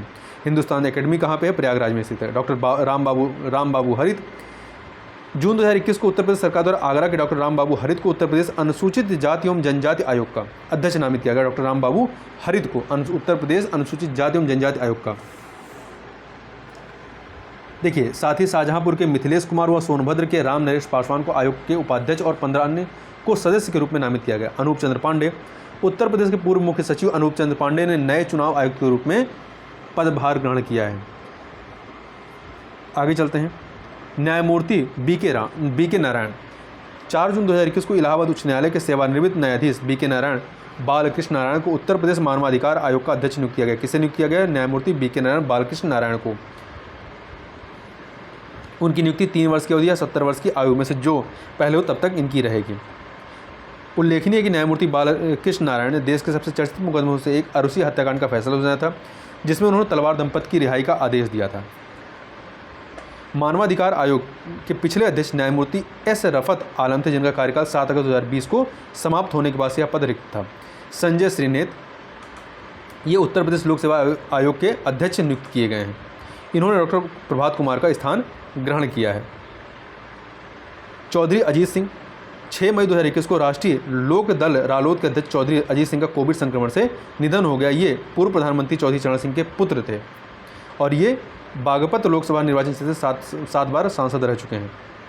डॉक्टर कुंवर बेचैन, 29 अप्रैल 2021 को हिंदी के प्रसिद्ध कवि एवं गीतकार डॉक्टर कुंवर बेचैन, जिनका असली नाम डॉक्टर कुंवर बहादुर सक्सेना था, कोविड संक्रमण से निधन हो गया। इनका जन्म 1942 में जुलाई 1942 में मुरादाबाद जिले के उमरी गांव में हुआ था। इन्हें मध्य प्रदेश के संस्कृति विभाग द्वारा राष्ट्रीय कवि प्रदीप सम्मान से सम्मानित किया गया था। डॉक्टर कुंवर बेचैन को हिंदी गौरव सम्मान और साहित्य भूषण पुरस्कार से भी सम्मानित किया गया था। पंडित राजन मिश्र की बात करें तो 25 अप्रैल 2021 को प्रसिद्ध शास्त्रीय गायक पंडित राजन मिश्र को नई दिल्ली में कोविड संक्रमण से निधन हो गया। शास्त्रीय गान में उनके अपने भाई साजन मिश्र के साथ जोड़ी मशहूर थी। वे अपनी ख्याल शैली के लिए प्रख्यात थे। बनारस घराने से जुड़े पंडित राजन मिश्र को वर्ष 2007 में भारत सरकार द्वारा कला के क्षेत्र में पद्म भूषण से सम्मानित किया गया था। चर्चित स्थलों की बात करें तो भारत का पहला अमृत सरोवर 13 मई 2022 को उत्तर प्रदेश के रामपुर जिले की ग्राम पंचायत पटवाई में भारत के पहले अमृत सरोवर का उद्घाटन केंद्रीय मंत्री मुख्तार अब्बास नकवी और उत्तर प्रदेश के जल शक्ति मंत्री स्वतंत्र देव सिंह द्वारा किया गया। गंदगी से भरे इस भरे तालाब को साफ कर उसका कायाकल्प किया गया, जो ग्रामीण क्षेत्र के पर्यटन का बड़ा केंद्र बन गया है। रामपुर जिले के 75 तालाबों का चयन अमृत सरोवर के रूप में विकसित करने के लिए किया गया है। आगे चलते हैं, एक सेकेंड। अमृत सरोवर पहल के तहत आज़ादी का अमृत महोत्सव के एक भाग के रूप में प्रत्येक जिले में 75 जल निकायों का विकास और कायाकल्प किया जा रहा है। वाराणसी 12 मई 2022 को NSDC तथा हिंदुस्तान पोर्ट्स प्राइवेट लिमिटेड के मध्य वाराणसी में स्किल इंडिया अंतर्राष्ट्रीय केंद्र की स्थापना हेतु समझौता ज्ञापन का आदान प्रदान किया गया। यह केंद्र अंतर्राष्ट्रीय कौशल की मांग के अनुसार UAE, संयुक्त अरब अमीरात, कनाडा, ऑस्ट्रेलिया और अन्य खाड़ी देशों में रोजगार हेतु भारतीय युवाओं को प्रशिक्षण प्रदान करेगा। ज्ञातव्य है कि NSDC इंटरनेशनल लिमिटेड राष्ट्रीय कौशल विकास निगम की एक सहायक कंपनी है, जो भारत को विश्व की कौशल राजधानी बनाने हेतु स्किल इंडिया मिशन चला रही है। 16 अप्रैल 2022 को उड़ीसा के भुवनेश्वर में भारत के पहले स्किल इंडिया अंतर्राष्ट्रीय केंद्र की स्थापना हुई थी। कहाँ पर? भुवनेश्वर में। 16 अप्रैल 2022 को। प्रदेश के नए रामसर स्थल के बारे में बात करें तो 2 फरवरी 2022 को जारी प्रेस विज्ञप्ति के अनुसार उत्तर प्रदेश का बखिरा वन्यजीव अभ्यारण्य अंतर्राष्ट्रीय महत्व की आर्द्रभूमियों की रामसर सूची में शामिल होने वाला नवीनतम भारतीय स्थल है। बखिरा वन्यजीव अभ्यारण्य आर्द्रभूमि को रामसर स्थल के रूप में 29 जून 2021 को नामित डिजिग्नेट किया गया था। यह उत्तर प्रदेश का 10वां तथा भारत का 49वां रामसर स्थल है। यह पूर्वी उत्तर प्रदेश की सबसे बृहद प्राकृतिक बाढ़ मैदान आर्द्रभूमि है। देखिए, यह वन्यजीव विहार 80 से अधिक महत्वपूर्ण पक्षी प्रजातियों एवं प्रवासी पक्षियों का आश्रय स्थल है। यह अभ्यारण्य वर्ष 1980 में स्थापित किया गया था। इससे पूर्व 8 दिसंबर 2021 को जारी प्रेस विज्ञप्ति में उत्तर प्रदेश के हैदरपुर आर्द्रभूमि को रामसर स्थल सूची में शामिल किया गया था। और यह जो है गंगा नदी के बाढ़ मैदान पर मध्य गंगा बैराज के निर्माण के फलस्वरूप वर्ष 1984 में इस आर्द्रभूमि का निर्माण हुआ है। यह आर्द्रभूमि हस्तिनापुर वन्यजीव अभ्यारण्य का एक हिस्सा है।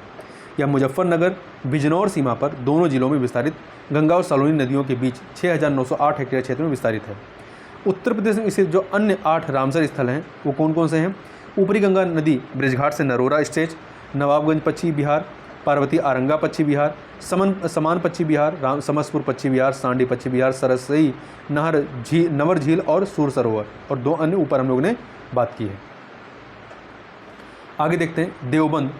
4 जनवरी 2022 को मुख्यमंत्री योगी आदित्यनाथ ने सहारनपुर जिले के देवबंद में आतंकवाद निरोधक दस्ता ATS एंटी टेररिज्म स्क्वाड की इकाई के भवन कमांडो ट्रेनिंग सेंटर का शिलान्यास किया। ATS का यह सेंटर देवबंद सहारनपुर के साथ पश्चिमी उत्तर प्रदेश की सुरक्षा का आधार बनेगा। इस सेंटर से पश्चिमी उत्तर प्रदेश में आतंकवादी गतिविधियों को रोकने में मदद मिलेगी।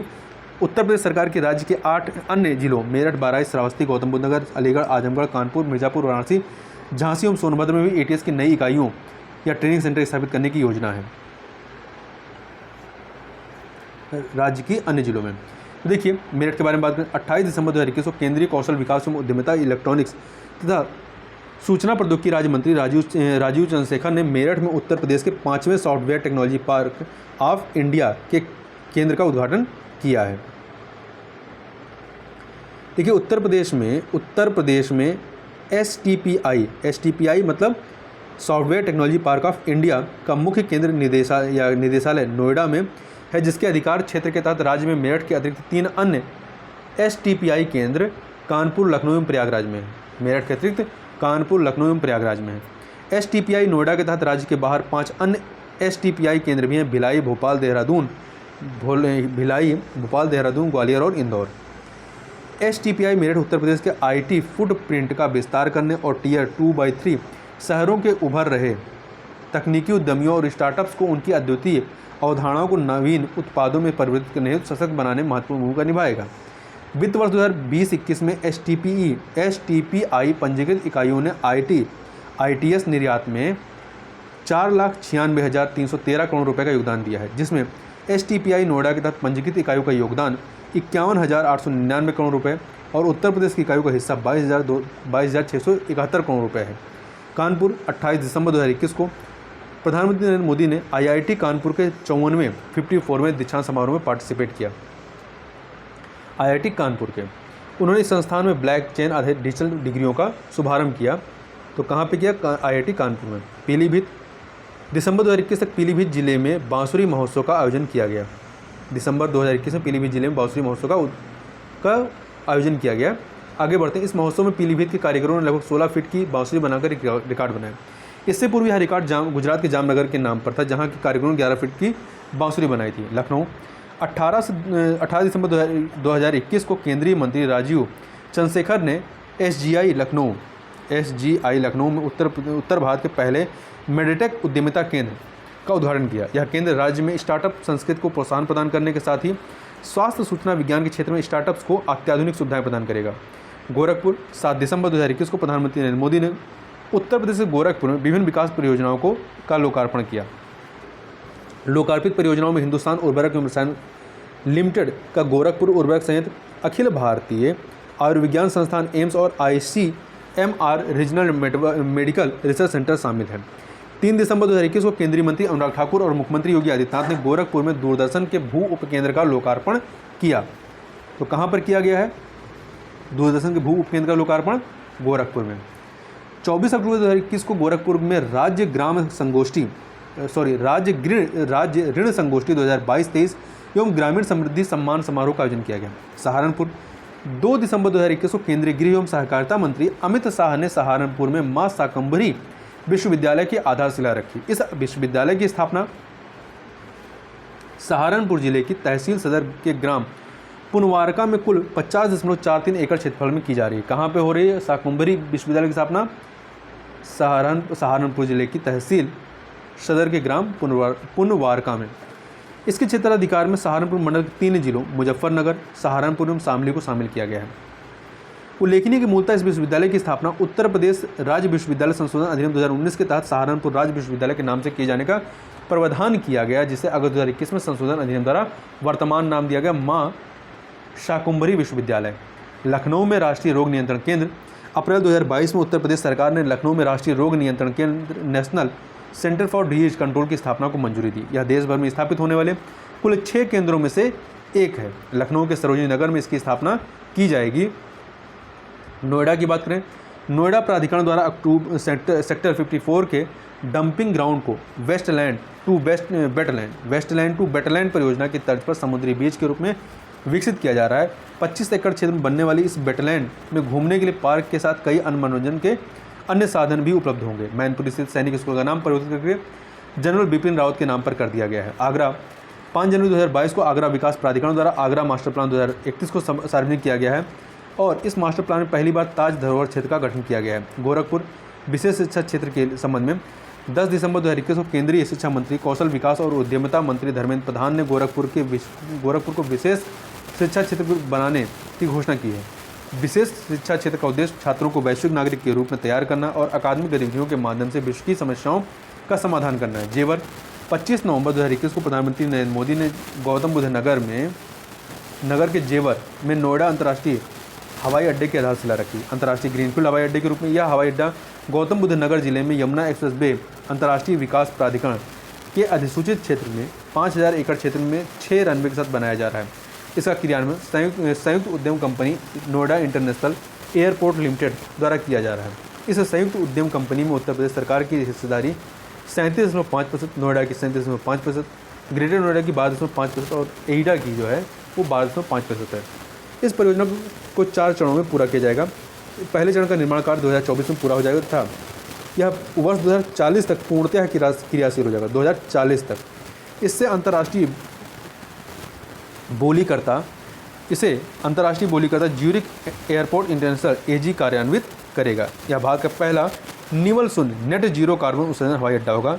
राष्ट्रीय राजधानी क्षेत्र एनसीआर में यह इंदिरा गांधी अंतर्राष्ट्रीय हवाई अड्डे के बाद दूसरा अंतर्राष्ट्रीय हवाई अड्डा होगा। आगे देखते हैं। इस हवाई अड्डे के बनने के बाद उत्तर प्रदेश 5 अंतर्राष्ट्रीय हवाई अड्डों वाला देश का पहला राज्य बन जाएगा। उत्तर प्रदेश 5 अंतर्राष्ट्रीय हवाई अड्डों वाला देश का पहला राज्य बन जाएगा। उत्तर प्रदेश के 4 अन्य अंतर्राष्ट्रीय हवाई अड्डे कौन से हैं? लखनऊ, कुशीनगर, वाराणसी और अयोध्या। अयोध्या में विकासाधीन है। लखनऊ, कुशीनगर, वाराणसी और अयोध्या। नोएडा में प्रदूषण नियंत्रण टावर की बात करें तो 17 नवंबर 2021 को केंद्रीय भारी उद्योग मंत्री महेंद्र नाथ पांडे ने नोएडा में स्थापित अत्याधुनिक प्रदूषण नियंत्रण टावर का उद्घाटन किया। यह उत्तर प्रदेश में स्थापित पहला प्रोटोटाइप वायु प्रदूषण नियंत्रण टावर है। इसका विकास BHEL द्वारा किया गया है। आजमगढ़ 13 नवंबर 2021 को केंद्रीय गृह एवं सहकारिता मंत्री अमित शाह ने आजमगढ़ राज्य विश्वविद्यालय की आधारशिला रखी। जनवरी 2022 में जारी अध्यादेश के अनुसार इस विश्वविद्यालय का नाम महाराजा सुहेलदेव राज्य विश्वविद्यालय किया गया है। वृंदावन मथुरा 10 नवंबर 2021 को मुख्यमंत्री योगी आदित्यनाथ ने वृंदावन मथुरा में ब्रज राज उत्सव 31वें हुनर हाट और कौशल कुबेर का कुंभ का उद्घाटन किया। देखिए आगे बढ़ते हैं। सिद्धार्थनगर 25 अक्टूबर 2021 को प्रधानमंत्री ने सिद्धार्थनगर जिले में माधव प्रसाद त्रिपाठी मेडिकल कॉलेज सहित प्रदेश के 9 मेडिकल कॉलेजों का उद्घाटन किया। ये 9 मेडिकल कॉलेज कौन कौन से हैं? सिद्धार्थनगर, एटा, हरदोई, प्रतापगढ़, फतेहपुर, देवरिया, गाजीपुर, मिर्ज़ापुर और जौनपुर। फिर से सुन लीजिए। सिद्धार्थनगर, एटा, हरदोई, प्रतापगढ़, फतेहपुर, देवरिया, गाजीपुर, मिर्ज़ापुर, जौनपुर। कुशीनगर की बात करें तो 20 अक्टूबर 2021 को प्रधानमंत्री नरेंद्र मोदी ने कुशीनगर में अंतर्राष्ट्रीय हवाई अड्डे का उद्घाटन किया। इस हवाई अड्डे की अनुमानित निर्माण लागत राशि जो है 270 करोड़ रुपये है। इस अवसर पर हवाई अड्डे पर श्रीलंका से बौद्ध अनुयायियों को लेकर आए विमान ने सर्वप्रथम लैंडिंग की। प्रधानमंत्री ने राजकीय चिकित्सा महाविद्यालय कुशीनगर की भी आधारशिला रखी और कुशीनगर में विभिन्न विकास परियोजनाओं का उद्घाटन और शिलान्यास किया। इसके अलावा उन्होंने महापरिनिर्वाण मंदिर में भी अभिदम्य दिवस पर आयोजित समारोह को संबोधित किया। रामपुर की बात करते हैं। 16 से 25 अक्टूबर 2021 तक 29वें हुनर हाट का आयोजन रामपुर में किया गया। इसका उद्घाटन केंद्रीय मंत्री धर्मेंद्र प्रधान ने किया था। वोकल फॉर लोकल के अलावा इस हुनर हाट की एक अन्य थीम थी वेस्ट फ्रॉम वेस्ट थी। इस हुनर हाट में विश्वकर्मा वाटिका पहली बार किसी हुनर हाट में इस वाटिका की स्थापना को स्थापित किया गया था। शुकर क्षेत्र सोरो अक्टूबर 2021 में उत्तर प्रदेश सरकार द्वारा राज्य के कासगंज जिले में स्थित शुकर क्षेत्र सोरो को तीर्थ स्थल घोषित किया गया है। इस क्षेत्र में भगवान बुद्ध विष्णु के अवतार के रूप में श्री वाराह भगवान की निर्माण स्थली है। वाराणसी में रोपवे सेवा वाराणसी में शीघ्र ही सार्वजनिक परिवहन हेतु रोपवे सेवा शुरू की जाएगी। यातायात की भीड़ को कम करने हेतु प्रस्तावित रोपवे का निर्माण वाराणसी जंक्शन के कैंट रेलवे स्टेशन से गौदलिया चर्च स्क्वायर के बीच किया जाना है। इस परियोजना की लागत राशि में केंद्र सरकार और राज्य सरकार की हिस्सेदारी 80:20 की होगी। वाराणसी में यह रोपवे शुरू होने के बाद सार्वजनिक परिवहन के लिए रोपवे का उपयोग करने वाला मैक्सो सिटी और बोलविया के प्लाज के बाद यह विश्व का तीसरा शहर होगा। प्रयागराज 1 अक्टूबर 2021 को युवा कार्यक्रम में खेल मंत्री अनुराग ठाकुर ने प्रयागराज से राष्ट्रव्यापी स्वच्छ भारत कार्यक्रम का शुभारंभ किया। इसका आयोजन 1 अक्टूबर से 31 अक्टूबर 2021 तक किया गया। यह कार्यक्रम नेहरू युवा केंद्र संगठन से संबद्ध युवा मंडलों और राष्ट्रीय सेवा योजना से संबद्ध संस्थानों में के नेटवर्क के माध्यम से देश भर के 744 जिलों के 6 लाख गाँव में आयोजित किए। गौतम बुद्ध नगर जिले के यमुना एक्सप्रेस वे औद्योगिक विकास प्राधिकरण क्षेत्र में एक मेडिकल डिवाइस पार्क की स्थापना की जाएगी। यह पार्क 350 एकड़ भूमि पर स्थापित होगा। इस पार्क में लगभग 15,000 करोड़ रुपए का निवेश संभावित है। आगे चलते हैं। गोरखपुर में प्राणी उद्यान का लोकार्पण। 27 मार्च 2021 को उत्तर प्रदेश के मुख्यमंत्री योगी आदित्यनाथ ने गोरखपुर में शहीद अशफाक उल्लाह खां प्राणी उद्यान का लोकार्पण किया। कानपुर और लखनऊ के बाद यह राज्य में स्थापित तीसरा बृहद श्रेणी चिड़ियाघर है। वर्तमान में उत्तर प्रदेश में केंद्रीय चिड़ियाघर प्राधिकरण से मान्यता प्राप्त कुल 9 चिड़ियाघर हैं, जिनमें 3 बृहद चिड़ियाघर, 5 लघु चिड़ियाघर और 1 बचाव केंद्र है। शाहजहांपुर की बात करें, 27 मार्च 2021 को उत्तर प्रदेश के मुख्यमंत्री योगी आदित्यनाथ द्वारा की गई घोषणा अनुसार ठाकुर रोशन सिंह, पंडित राम प्रसाद बिस्मिल, अशफाक उल्लाह खां का स्मारक शाहजहांपुर में बनाया जाएगा। 29 दिसंबर 1927 को काकोरी षड्यंत्र, अब काकोरी एक्शन डे के नाम से जाना जाता है, केस में ठाकुर रोशन सिंह को इलाहाबाद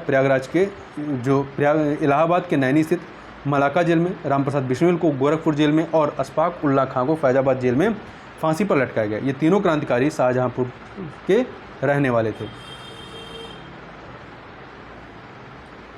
पुरस्कार और सम्मान की बात करते हैं। इंडिया स्मार्ट सिटीज अवार्ड प्रतियोगिता 2020 के बारे में 18 से 20 अप्रैल 2022 तक सूरत गुजरात में स्मार्ट शहरीकरण सम्मेलन का Surat smart city corporation development limited के सहयोग से आवास और शहरी मामलों के मंत्रालय भारत सरकार द्वारा आयोजन किया गया और इसमें ISAC 2020 की घोषणा की गई। उत्तर प्रदेश को सर्वश्रेष्ठ राज्य पुरस्कार प्रदान किया गया और उत्तर प्रदेश के विषयवार विजेता शहरों की सूची जो है कुछ इस प्रकार है।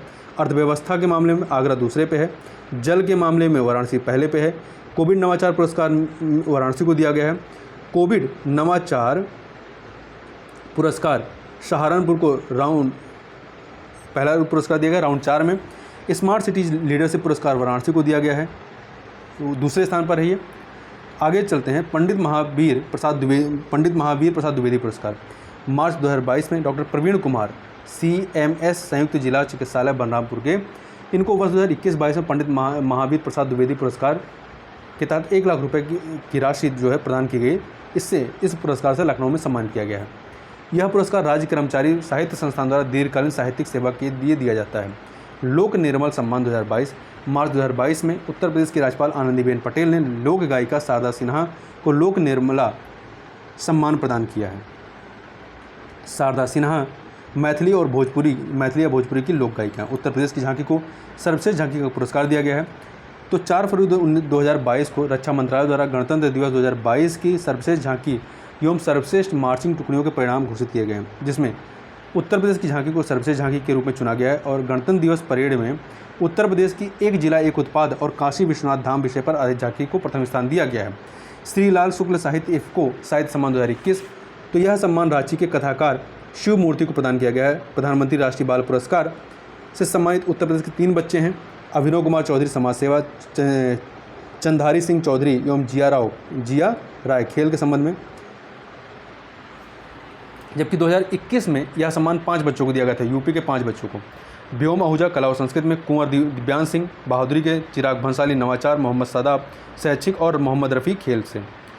16वां वार्षिक बहलर कछुआ संरक्षण पुरस्कार, ये भारतीय जीव वैज्ञानिक शैलेंद्र सिंह को 16वें बहलर कछुआ संरक्षण पुरस्कार सम्मानित किया गया है।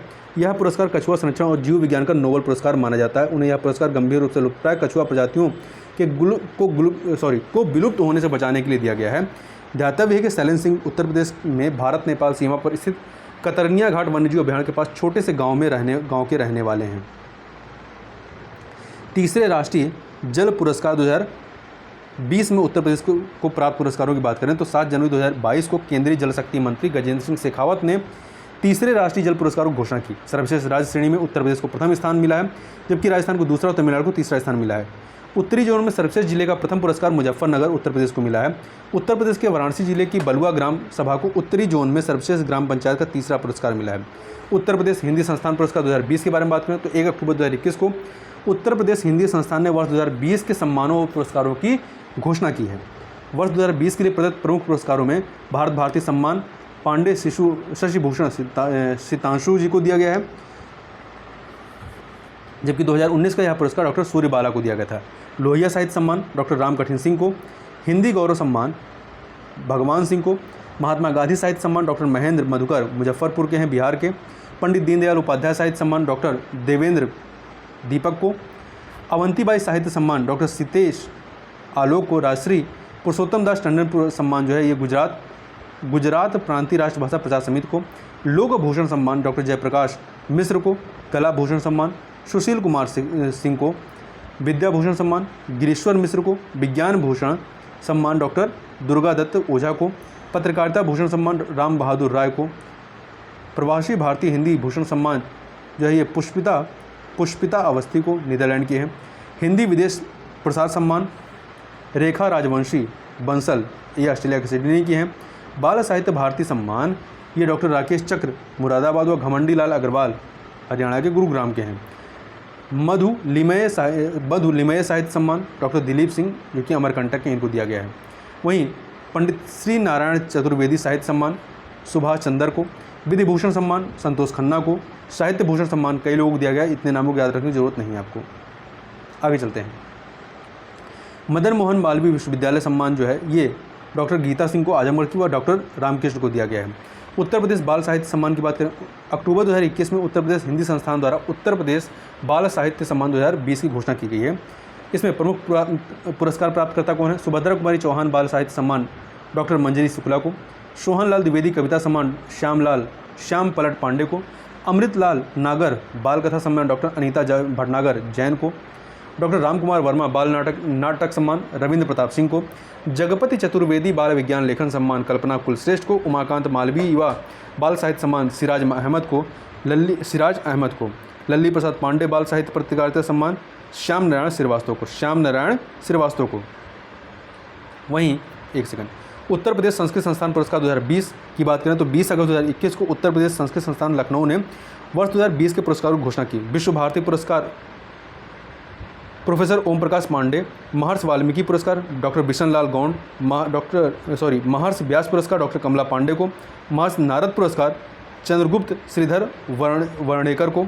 विविध की बात करते हैं, राष्ट्रीय परिवार स्वास्थ्य सर्वेक्षण 5 2019-22 में उत्तर प्रदेश स्थित की बात करें तो 5 मई 2022 को जारी राष्ट्रीय परिवार स्वास्थ्य सर्वेक्षण नेशनल फैमिली हेल्थ सर्वे 5 2019-21 के आंकड़ों के अनुसार राज्य में वर्ष 2015-16 के सापेक्ष लिंगानुपात में प्रभावी वृद्धि हुई है। देखिए NFHS 4 में 2015-16 में जो हुआ था में लिंगानुपात प्रति 1000 पुरुषों पर महिलाओं की संख्या 995 थी, जो 2019-21 के सर्वेक्षण में ये 1017 हो गई है। विगत 5 वर्षों में बच्चों के जन्म पर लिंगानुपात जो है 2015-16 के 903 से बढ़कर के 2019-21 में 941 हो गया, 903 से 941 हो गया है।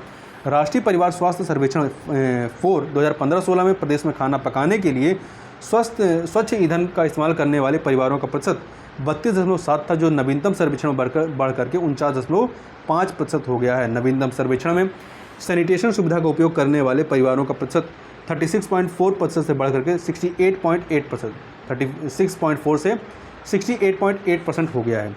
NFHS 4 में प्रदेश में कुल प्रजनन दर 2.7 थी, जो NFHS 5 में कम होकर के ये 2.4 हो गई है, 2.4 हो गई, एग्जैक्ट 2.35 है। संस्थागत प्रसव इस अवधि में 67.8% से बढ़कर के 83.4 हो गई है।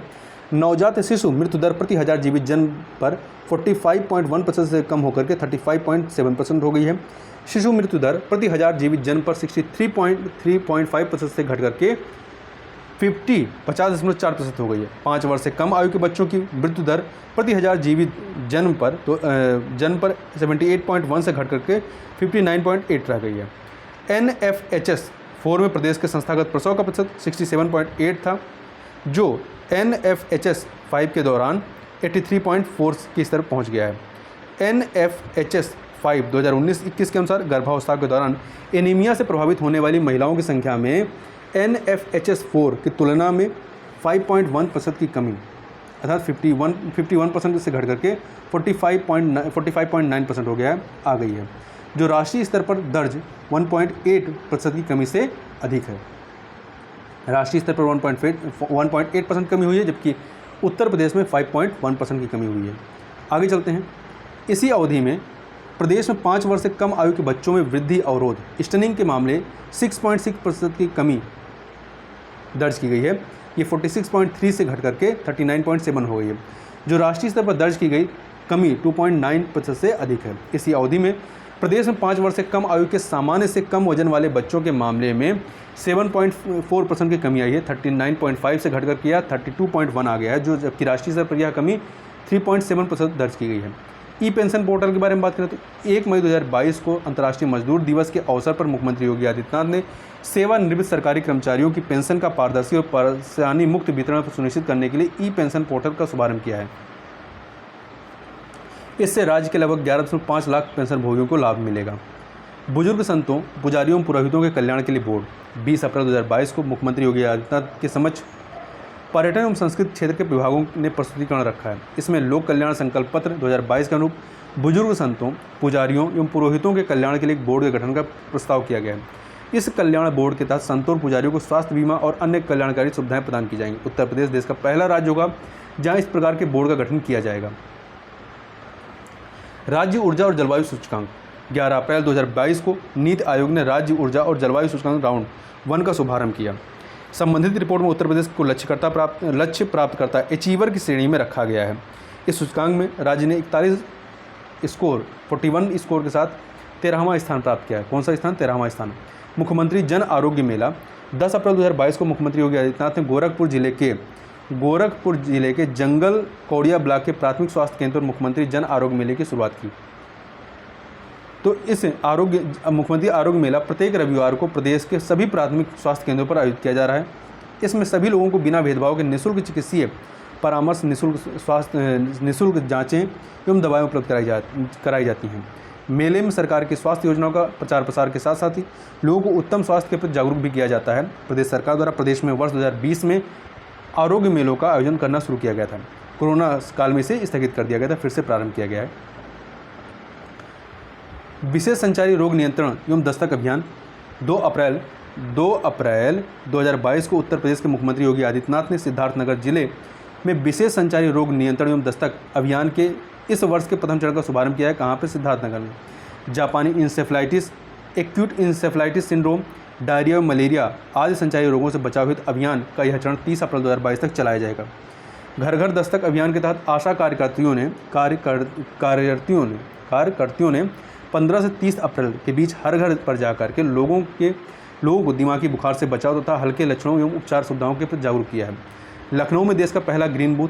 उत्तर प्रदेश विधानसभा चुनाव 2022 के चौथे चरण में लखनऊ के APCNPG कॉलेज में ग्रीन बूथ बनाया गया। लोगों को पर्यावरण के प्रति जागरूक करने के लिए इस बूथ का निर्माण किया गया। देखिए, क्योंकि इस बूथ हेतु आवश्यक समग्र ऊर्जा की आपूर्ति सौर ऊर्जा से की गई थी। इस बूथ की विशेषता शून्य कार्बन उत्सर्जन थी। संजय गांधी PGI में रोबोट से operation. Sanjay Gandhi post graduate institute of medical science Lucknow में पहली बार रोबोट से 2 बच्चों का जटिल ऑपरेशन किया गया और रोबोट के माध्यम से बच्चों का ऑपरेशन करने वाली उत्तर प्रदेश की पहली संस्था है। स्वदेशी सर्च इंजन भारत सर्च के बारे में छत्रपति साहू जी महाराज विश्वविद्यालय कानपुर की इंक्यूबेटेड कंपनी भारत टेक ने अत्याधुनिक स्वदेशी सर्च इंजन भारत सर्च का विकास किया। गूगल की तरह भारत सर्च नेट एल्गोरिथम से विभिन्न प्लेटफॉर्म पर मौजूद विषय वस्तु को अपने प्लेटफॉर्म पर लाता है। न्यूयॉर्क में made in India perfume launch. Made in India perfume, तो देखिए फरवरी 2022 में उत्तर प्रदेश के कन्नौज में निर्मित मेड इन इंडिया परफ्यूम को आज़ादी का अमृत महोत्सव कार्यक्रम के तहत अमेरिका के न्यूयॉर्क में लॉन्च किया गया। ध्यातव्य कि कन्नौज अपने इत्र के लिए विश्व भर में जाना जाता है। इसे भारत की इत्र राजधानी भी का दर्जा भी दिया गया है। Documentary writing with fire, Bharat की documentary feature writing with fire Oscar 2022 से नामित की गई है। हालांकि यह पुरस्कार पाने में असफल रही। राइटिंग विद फायर उत्तर प्रदेश के चित्रकूट से प्रकाशित अखबार लहरिया पर आधारित है। इस डॉक्यूमेंट्री का निर्देशन रिंटू थॉमस तथा सुषमित घोष द्वारा किया गया था। खबर लहरिया अखबार को सिर्फ दलित महिलाओं द्वारा संचालित किया जाता है। आगे चलते हैं। आगे बात करते हैं उत्तर प्रदेश में 7 नए इंटरनेट एक्सचेंज नोड्स के बारे में। तो 23 दिसंबर 2021 को केंद्रीय कौशल विकास और उद्यमिता एवं इलेक्ट्रॉनिक्स और सूचना प्रौद्योगिकी राज्य मंत्री राजीव चंद्रशेखर, कानून और न्याय राज्य मंत्री SP सिंह बघेल और national internet exchange of India के CEO अनिल कुमार जैन ने उत्तर प्रदेश के कई शहरों में 7 नए इंटरनेट एक्सचेंज नोड्स का उद्घाटन किया। ये 7 नए इंटरनेट एक्सचेंज नोड्स कहाँ पे हैं? प्रयागराज, गोरखपुर, लखनऊ, वाराणसी, मेरठ, कानपुर और आगरा इसमें शुरू किए गए। तो ये 7 महत्वपूर्ण नाम हैं: प्रयागराज, गोरखपुर, लखनऊ, वाराणसी, मेरठ, कानपुर नगर और आगरा। इसी के साथ अब उत्तर प्रदेश में इंटरनेट एक्सचेंज नोड्स की संख्या कितनी हो गई है? 8 हो गई है। इससे पूर्व कौन सा था? नोएडा था। इससे पूर्व नोएडा एकमात्र था। इसमें नए इंटरनेट एक्सचेंजों की शुरुआत से उत्तर प्रदेश और आसपास के क्षेत्रों में इंटरनेट और ब्रॉडबैंड की सुविधाओं की गुणवत्ता को बढ़ाने और सुधारने में मदद मिलेगी। भारत का पहला इंटेलिजेंट ट्रांसपोर्ट सिस्टम। 23 दिसंबर 2021 को केंद्रीय सड़क परिवहन एवं राजमार्ग मंत्री नितिन गडकरी ने गाजियाबाद के डासना में 6 लेन ईस्टर्न पेरीफेरल एक्सप्रेस वे पर भारत का पहला इंटेलिजेंट ट्रांसपोर्ट सिस्टम लॉन्च किया। ठीक है, डासना गाजियाबाद के 6 लेन ईस्टर्न पेरीफेरल एक्सप्रेस वे पर। यह जो ITS एक अत्याधुनिक तकनीक है जो यातायात की समस्याओं को कम करके यातायात के बारे में पूर्व सूचना के साथ साथ यात्रियों की सुरक्षा और सहूलियत में वृद्धि करके यातायात दक्षता हासिल करेगी। राज्य में 4 और आधार सेवा केंद्रों का शुभारंभ। 21 दिसंबर 2021 को कौशल विकास और उद्यमिता और इलेक्ट्रॉनिक्स और सूचना प्रौद्योगिकी राज्य मंत्री राजीव चंद्रशेखर ने उत्तर प्रदेश में 4 और आधार सेवा केंद्रों कौन कौन से? गोंडा, वाराणसी, सहारनपुर, मुरादाबाद का उद्घाटन किया। वर्तमान में उत्तर प्रदेश में कुल 12 आधार सेवा केंद्र संचालित हैं। ये कहाँ पे हैं? आगरा, लखनऊ, प्रयागराज, गाजियाबाद, मेरठ, गोंडा, वाराणसी, सहारनपुर, गोरखपुर, कानपुर, नोएडा और मुरादाबाद में संचालित हैं। ये आधार सेवा केंद्र भारतीय विशिष्ट पहचान प्राधिकरण द्वारा इलेक्ट्रॉनिक्स और सूचना प्रौद्योगिकी मंत्रालय के अंतर्गत डिजिटल इंडिया के डिजिटल उत्तर प्रदेश मिशन के अंतर्गत स्थापित किए गए हैं। भारतीय विशिष्ट पहचान प्राधिकरण की योजना पूरे भारत में 122 शहरों में कुल 166 ऐसे केंद्र स्थापित करने की है। आधार सेवा केंद्र के माध्यम से सरकार का लक्ष्य नागरिकों को वन स्टॉप सेंटर पर आधार से संबंधित सभी सेवाएं उपलब्ध कराना है। आगे बढ़ते हैं। निपुण भारत निगरानी केंद्र। 19 दिसंबर 2021 को मुख्यमंत्री योगी आदित्यनाथ ने गोरखपुर में निपुण भारत निगरानी केंद्र का उद्घाटन किया। प्रदेश में शिक्षा की आधारभूत इकाई बेसिक शिक्षा परिषद द्वारा तकनीक का बेहतर उपयोग करते हुए GIS आधारित विद्यालय performance kit map learning come out map based निपुण भारत योजना का भी उन्होंने शुभारंभ किया। नोएडा में बनेगा देश का सबसे बड़ा हेलीपोर्ट। दिसंबर 2021 में उत्तर प्रदेश सरकार ने नोएडा में देश के सबसे बड़े हेलीपोर्ट को बनाने के प्रस्ताव को मंजूरी प्रदान कर दी है। इस हेलीपोर्ट को public private partnership PPP model पर नोएडा के सेक्टर 151A में बनाया जाएगा। ध्यातव्य है कि VVIP मूवमेंट के लिए इस्तेमाल होने वाला विश्व का सबसे बड़ा हेलीकॉप्टर MI-172 भी यहाँ से टेक ऑफ एवं लैंड कर सकेगा। मंत्र ट्रैकिंग ऐप। दिसंबर 2021 में मुख्यमंत्री योगी आदित्यनाथ ने 5000 नवीन स्वास्थ्य उपकेंद्रों, 15 BSL-2 प्रयोगशालाओं तथा माँ नवजात ट्रैकिंग केंद्र या ट्रैकिंग ऐप मंत्र का जो है लोकार्पण किया। स्वच्छ सर्वेक्षण 2021 उत्तर प्रदेश की स्थिति के बारे में बात करें तो 20 नवंबर 2021 को भारत सरकार के आवास और शहरी कार्य मंत्रालय द्वारा स्वच्छ सर्वेक्षण 2021 का परिणाम जारी किया गया। इसके तहत 10 लाख से अधिक जनसंख्या श्रेणी में शीर्ष 20 शहरों में उत्तर प्रदेश के 2 शहरों को स्थान दिया गया है। लखनऊ को 12वां और गाजियाबाद को 18वां।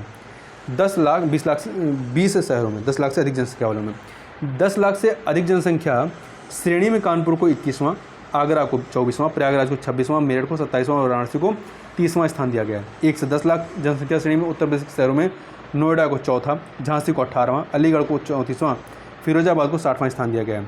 100 शहरी स्थानीय निकायों से अधिक श्रेणी वाले राज्यों में उत्तर प्रदेश का स्थान 6ठा है।